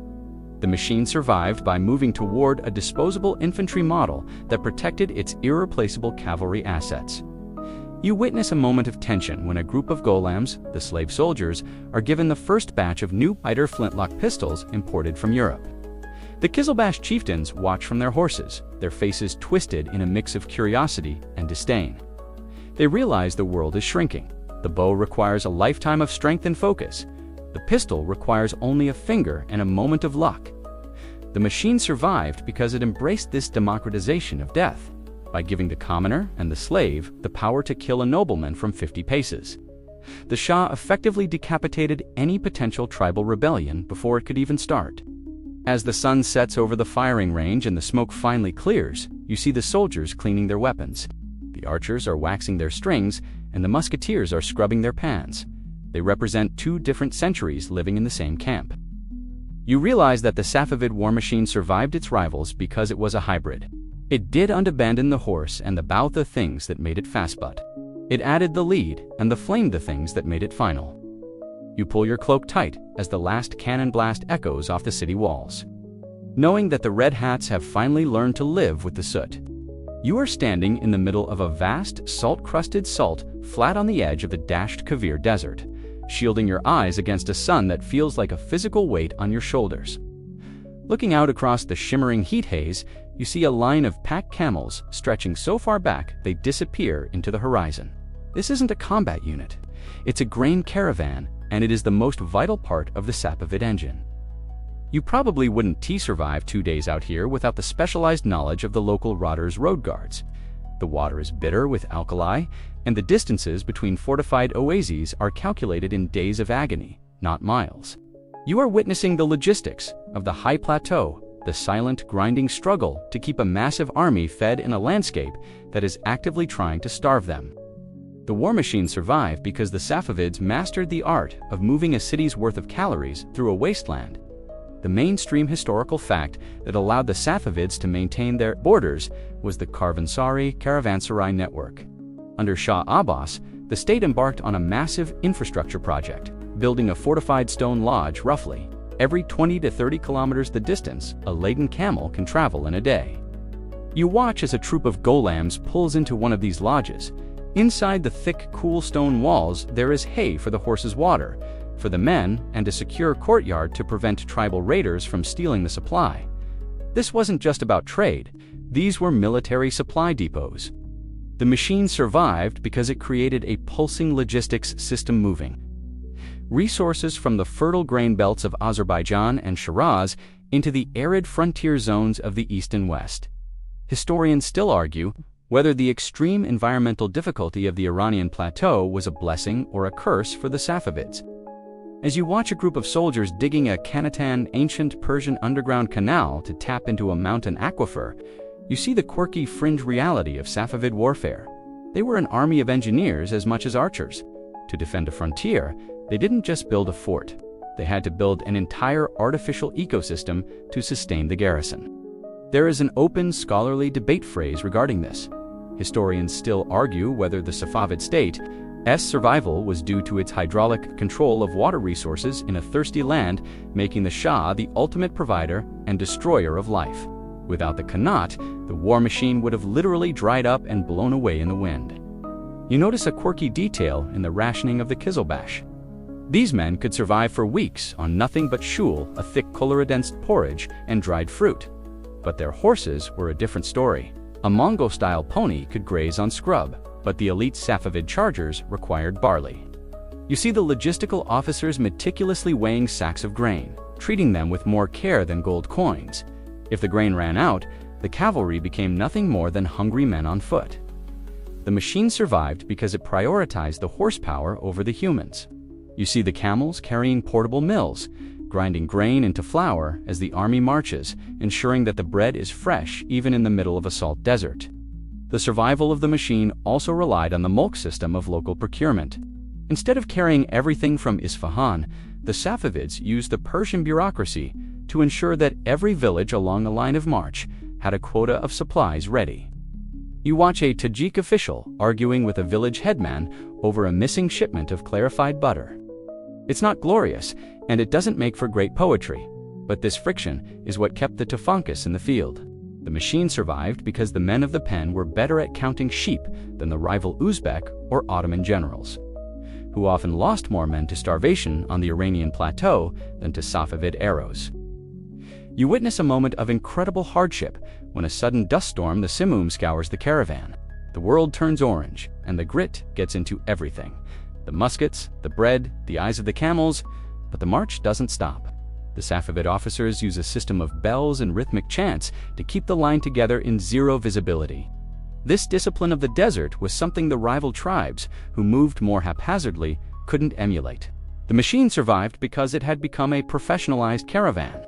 It treated the environment not as an obstacle to be avoided, but as a fortress wall that only they knew how to climb. As the sun finally sets and the air turns from a furnace to an icebox, you see the army settling into the carven spray. The fires are small, fed by dried dung, and the talk is not of glory, but of the next well. You realize that the Safavid war machine was a miracle of metabolism. It learned how to extract energy from a barren earth and carry it across impossible distances. The rival tribes collapsed because they were parasites on the land. The Safavids survived because they were its gardeners. You pull your cloak tight, watching the moon rise over the salt flats, knowing that as long as the camels keep moving, the empire will breathe. You are standing on a sun-bleached limestone cliff overlooking the turquoise waters of the Persian Gulf. But the tranquil view is shattered by the thunderous boom of a broadside.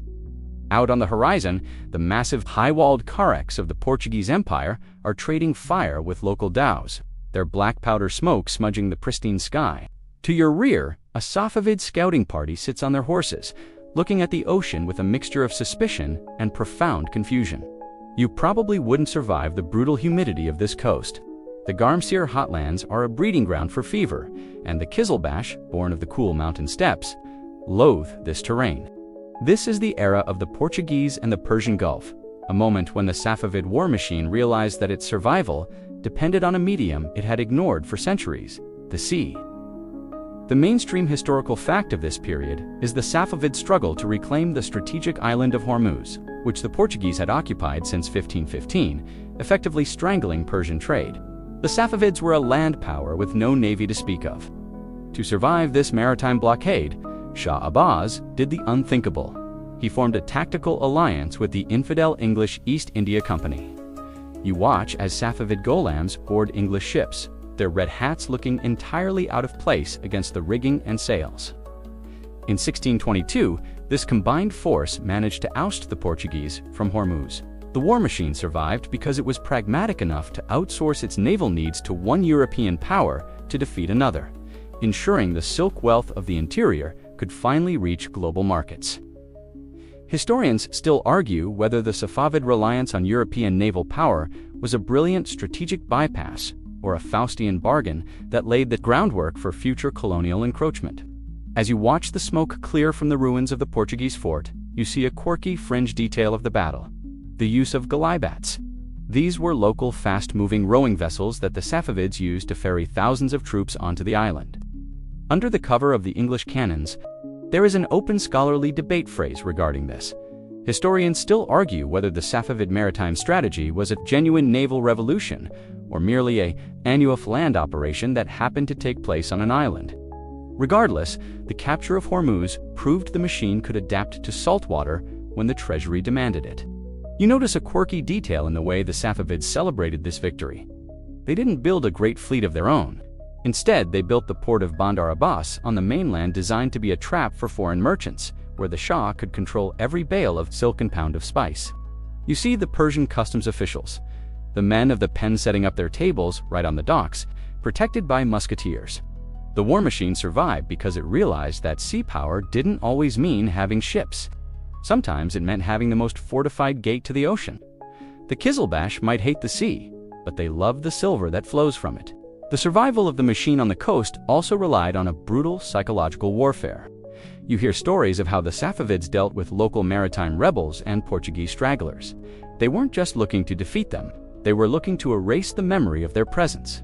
You watch as the massive stone blocks of the Portuguese fort are dismantled and carried away to build a new mosque and a marketplace. This architectural cannibalism was assigned to the rival tribes and foreign powers alike. The Safavid machine doesn't just occupy, it absorbs. The Gulf was no longer a Portuguese lake, it was the southern lung of the Safavid state. You witness a moment of cultural collision at a banquet in the new port. A Safavid governor is hosting an English sea captain. The governor offers him chilled Shiraz wine, while the captain offers a demonstration of a new navigational sextant. The Qizilbash guards watch the Franks with narrowed eyes, clutching their bows. They see the ocean as a chaotic, unholy place, but they see the Shah's new wealth as a sign of divine favor. The machine survived because it learned to balance this deep cultural xenophobia with a cold, hard greed for modern technology. You realize that the Redheads have successfully extended their reach from the peaks of the Caucasus to the coral reefs of the south, as the sun sets over the Gulf, casting a long golden road across the water.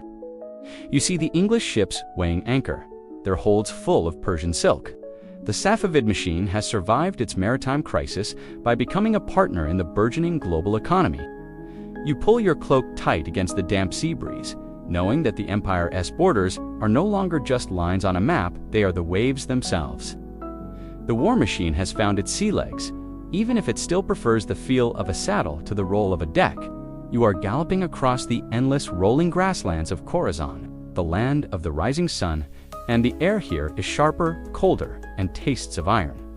To your north lies the Oxus River, and beyond that, the shifting, dangerous sands of Transoxiana. This is the Uzbek frontier, the empire's back door, and unlike the static, gunpowder-heavy wars with the Ottomans, this is a war of pure motion. You probably wouldn't survive a night on picket duty here.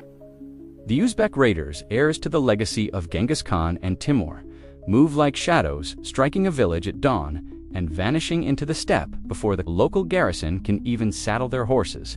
The Safavid war machine survived because it maintained a specialized northeastern lung, decentralized tribal defensive network that functioned as a buffer for the Persian heartland.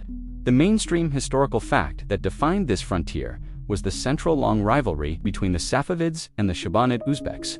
While the Ottomans were a gunpowder empire, the Uzbeks were a traditional nomadic confederation, making them in many ways a mirror image of the original Qizilbash. You watch as the Safavid Afshar and Kayar tribes, who were intentionally settled in Khorasan to act as marcher lords, engage in a brutal cycle of raid and counter-raid. This was a war of endurance.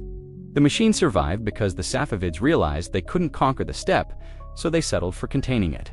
They turned Khorasan into a massive military zone, where every shepherd was a scout, and every village was a miniature fortress. Historians still argue whether the Safavid focus on the Uzbeks was a strategic necessity or a costly distraction that prevented them from ever truly defeating the Ottomans. As you watch a group of Safavid horsemen practicing with the kamen, the recurve bow, you see the quirky, fringe reality of this front. It was a time capsule of medieval warfare. While the rest of the world was moving toward muskets, the Khorasan frontier remained a place where the quality of your horse and the strength of your drawworm decided your life. There is an open scholarly debate phrase regarding this. Historians still argue whether the Khorasan War of Shadows was the true forge of the Safavid military spirit or a drain on resources that eventually led to the empire's stagnation. You notice a quirky detail in the gift economy of the frontier.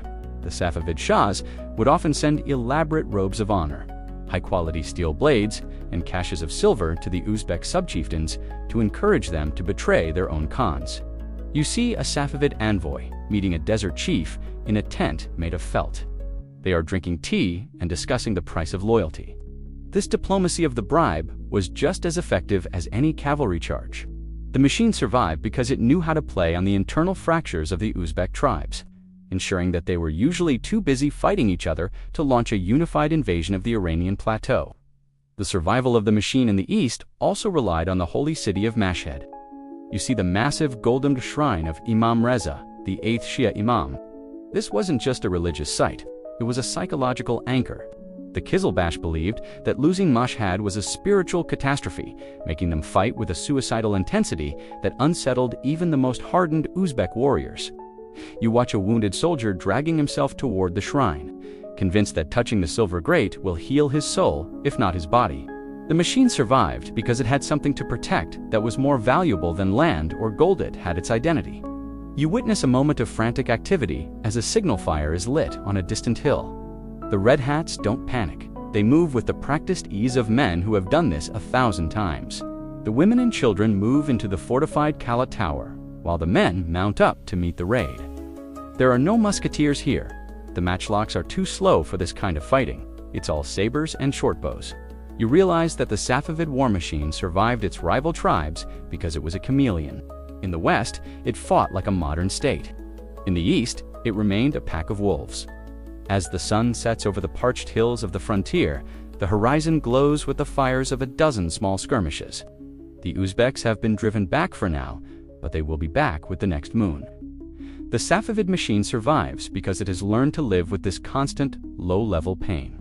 You pull your cloak tight against the biting steppe wind, knowing that as long as the Marcher Lords hold the line in Khorasan, the gardens of Isfahan can remain in bloom. The red hats are the shield that never rests, guarding the door to the east with a grim, nomadic persistence. You are standing at the base of a massive, sloping mud brick wall in the fortress city of Kandahar, looking up at a defensive structure that seems more like a mountain than a building. The air is stagnant and hot, trapped within the labyrinthine kill zones of the outer ramparts. To your left, a group of Safavid engineers is busy mixing a paste of clay, straw, and goat hera specialized sacrificial plaster designed to absorb the impact of cannonballs without shattering. You probably wouldn't survive the claustrophobia of a prolonged siege here. The fortresses of the mind and stone are places of grueling attrition, where the war machine survives by turning itself into a stationary, unyielding monster. The Safavid survival against rival empires often came down to these anchors of the plateau, cities that were built to be swallowed but never digested. The mainstream historical fact that anchored Safavid power was the concentric defense system of their major frontier cities. Unlike European star forts, Persian fortifications relied on massive thickness and psychological intimidation. You watch as the Tufanki musketeers take their positions in machicolations overhanging galleries that allow them to drop incendiary, Greek fire or boiling oil directly onto the heads of attackers. This wasn't just about stone, it was about strategic depth. The machine survived because it forced its rivals to spend years and thousands of lives trying to take a single city, only to find that the Safavid field army had burned everything in the surrounding 5 provinces while they were busy digging trenches. Historians still argue whether the Safavids overinvested in these static defenses at the expense of a truly mobile offensive force. As you walk through the lightless tunnels connecting the inner citadel to the secret wells, you see the quirky fringe side of Safavid siegecraft, the underground war. Safavid miners were world-renowned for their ability to countermeasure. If an enemy tried to tunnel under the walls, the Safavid engineers would listen through copper bowls placed on the ground, then dig their own tunnel to meet the intruders with smoke pots or poisonous snakes. There is an open scholarly debate phrase regarding this. Historians still argue whether the Safavid mastery of the earth was a reflection of their ancient irrigation heritage or a necessary evolution to survive the superior gunpowder technology of the Mughals and Ottomans. You notice a quirky detail in the psychological defense of the fort. At night, the Safavid garrison would play loud, dissonant music from the ramparts, the nakarekana cacophony of drums and long trumpets. It wasn't just to keep the guards awake, it was designed to deny the besiegers a single moment of rest, creating a sense of supernatural dread. You see an Ottoman soldier in the trenches below, looking up at the moonlit walls, convinced that the red hats are being helped by jinns. The machine survived because it understood that a fortress is only as strong as the fear it inspires in the man outside. If you can break the enemy's mind, you don't need to break their swords. The survival of the machine in these stone cages also relied on the grain pits. Underneath the city, vast airtight chambers held enough parched wheat to feed the population for 3 years. You watch a quartermaster sealing a pit with a mixture of lime and lead. This was the insurance policy of the state. While the rival tribes of the East or the armies of the West could win the field, they couldn't win the hunger game. The machine survived because it was the master of the long wait. You realize that the Safavids didn't always need to beat their rivals in a charge. They just needed to outlast them until the first snow fell and the enemy's supply lines snapped. You witness a moment of incredible tension as a parley is called at the main gate. A Safavid commander, dressed in immaculate white silk to show he is unbothered by the dust of the siege, meets the enemy general. He offers the general a basket of fresh fruit grown in the hidden gardens inside the walls to prove that the city is nowhere near surrendering. This theatrical defiance was a staple of Safavid survival. It signaled to the rival tribes that the empire wasn't just a political entity, but a permanent, unmovable part of the landscape. As the sun sets and the long shadows of the bastions stretch across the desert, the Naqare drums begin their nightly roar. The fortress is no longer just a building. It is a statement of existence. The Safavid machine survives because it has rooted itself into the very rock of the Iranian plateau. You pull your cloak tight as the wind whistles through the arrow slits, knowing that even if the world outside falls to chaos, this island of stone will remain. The Red Hats have learned that sometimes the greatest victory is simply being there when the sun comes up. You are standing in the center of a lush, sunken garden in the heart of Isfahan, where the only sounds are the gentle splashing of a turquoise fountain and the distant melodic plucking of a tar. The air is heavy with the scent of night-blooming jasmine and the earthy musk of old parchment. This is the cultural glue, the sophisticated layer of art and poetry that acted as the empire's internal stabilizer. You probably wouldn't survive the intense social etiquette of this matchless gathering. One slip in your poetic meter or a clumsy hand gesture while offering tea could mark you as a barbarian in the eyes of the elite. While the Qizilbash were born in the saddle, they were refined in these gardens. The Safavid war machine survived because it successfully transformed its tribal warriors into men of culture, giving them a shared aesthetic that was more powerful than their individual bloodlines. The mainstream historical fact that anchored this period was the Safavid patronage of the arts as a tool of statecraft. Under Shah Abbas and his successors, the Safavid style in painting, architecture, and calligraphy became a hallmark of the Islamic world. You watch as a veteran Afro-chieftain man, who has personally decapitated enemies on the Uzbek frontier, sits quietly as a court poet, recites verses from the Shahnameh. This wasn't just entertainment, it was identity engineering. By linking the Qizilbash to the ancient heroic traditions of Persian kingship, the Safavids gave these Turkmen nomads a new Iranian soul. The machine survived because it gave its warriors a reason to stay that went beyond loot. It gave them a civilization to be proud of. Historians still argue whether this Persianization of the Turkmen elite was a sign of the empire's peak or the beginning of a softening that would lead to its eventual military decline. As you watch a young Qizilbash officer practice his calligraphy, his fingers more accustomed to the bowstring than the reed pen, you see the quirky fringe reality of this transition, the War of the Pen. There are accounts of rival tribal lords competing not over territory, but over who could attract the most famous painters or calligraphers to their provincial courts. There is an open scholarly debate phrase regarding this. Historians still argue whether the Safavid cultural revolution was a deliberate attempt to domesticate the wild tribes or a natural byproduct of a wealthy, sedentary empire seeking to legitimize itself through beauty. You notice a quirky detail in the role of the Shona reciters of the Book of Kings. These men would travel with the army, and on the eve of battle, they wouldn't give a dry tactical briefing. Instead, they would perform epic poems about the ancient hero Rostam, their voices rising and falling in the firelight. You see the warriors listening, their faces illuminated by the embers, connecting their own struggle to a cosmic eternal war between Iran and Tehran. The machine survived because it turned every skirmish into a chapter of a wholly epic story. This shared mythology prevented the rival tribes from deserting to the Ottomans or Mughals. To leave the Safavid garden was to leave the only place where their bravery was given eternal poetic meaning. The survival of the machine also relied on the aesthetics of loyalty. You see the elaborate hand-woven silk robes given as kilat robes of honor by the Shah to his generals. These weren't just clothes, they were wearable social contracts. The intricate patterns of flowers and birds were unique to the Safavid court, making anyone wearing them instantly recognizable as a slave of the threshold. The machine survived because it made the insider status visually and culturally irresistible. Even if a rival tribe felt slighted by a policy, the thought of losing their place in the most sophisticated court on earth was a powerful deterrent to rebellion. You witness a moment of profound cultural continuity when a young prince is taught the art of Khat calligraphy alongside the art of Chogan Polo. This dual education ensured that the future leaders of the machine were not just commanders, but connoisseurs.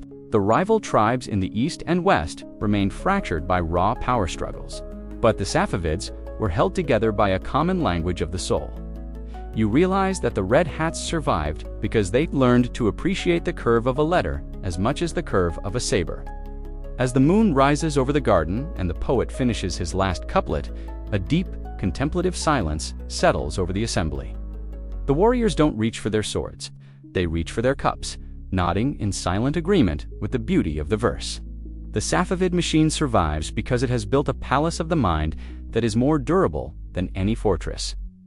You pull your cloak tight as the cool night air stirs the jasmine, knowing that as long as the poetry continues, the tribes will remain tethered to the throne. The empire has found a way to win the peace, even as it prepares for the next war. You are standing on the dusty outskirts of a quiet provincial town in central Iran, and the war machine you've been tracking for centuries looks different. The fierce, lean nomads you met on the plains of Shoror have been replaced by men sitting in the shaded porticos of their own estates, sipping tea and discussing the price of raw silk. The Taj Haidari, once a blood-stained symbol of holy war, is now made of the finest velvet, its 12 gores perfectly pressed and purely ornamental. You probably wouldn't survive the sheer boredom of this transition. The high-octane adrenaline of the frontier has been replaced by the slow, rhythmic pulse of agricultural management. This is the slow decay of the military order, the era when the Qizilbash transitioned from a horde to a landed gentry, a shift that preserved the state's stability but rusted its gears. The mainstream historical fact that defined this late Safavid period was the sedentarization of the tribes. To prevent the constant destructive movement of nomadic armies, the Shahs began granting Tujul land grants that were effectively hereditary. You watch as a Shamlu chieftain, whose grandfather lived in a tent, now oversees the construction of a permanent manor house. This was a double-edged sword for survival. It stopped the Seven Stars from fighting over grazing rights because they were now farmers, but it also meant they were no longer campaign-ready.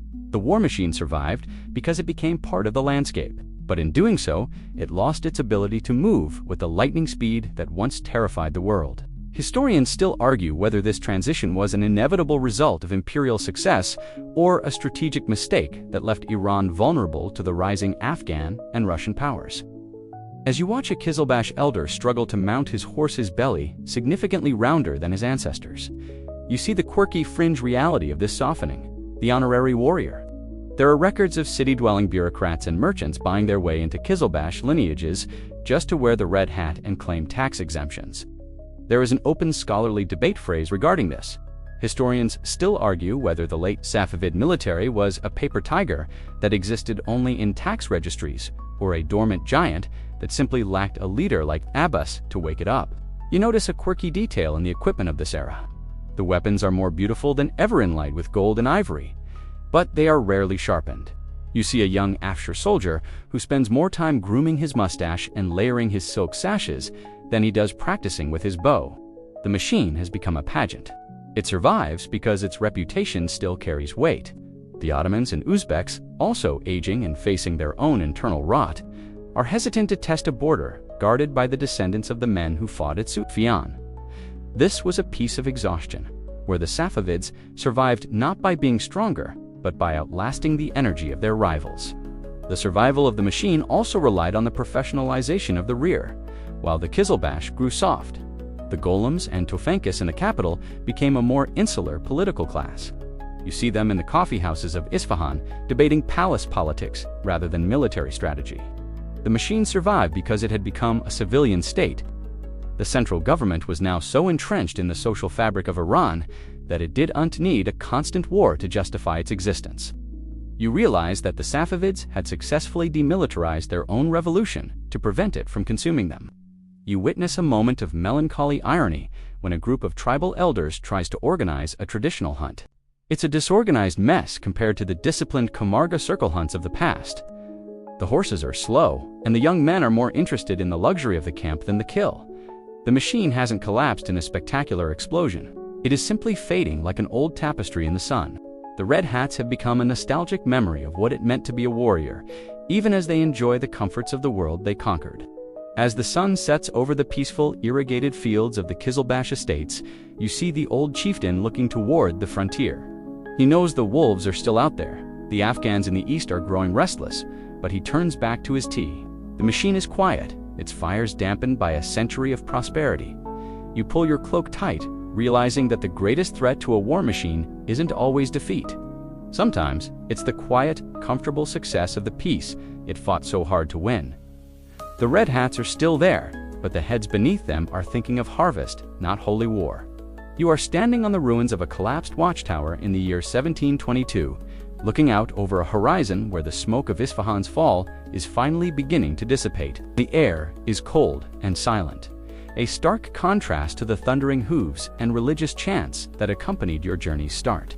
The Safavid state, as a political entity, has finally breathed its last, but as you look at the survivors picking through the rubble, you realize that the war machine never truly died, simply dissolved into the DNA of the land itself.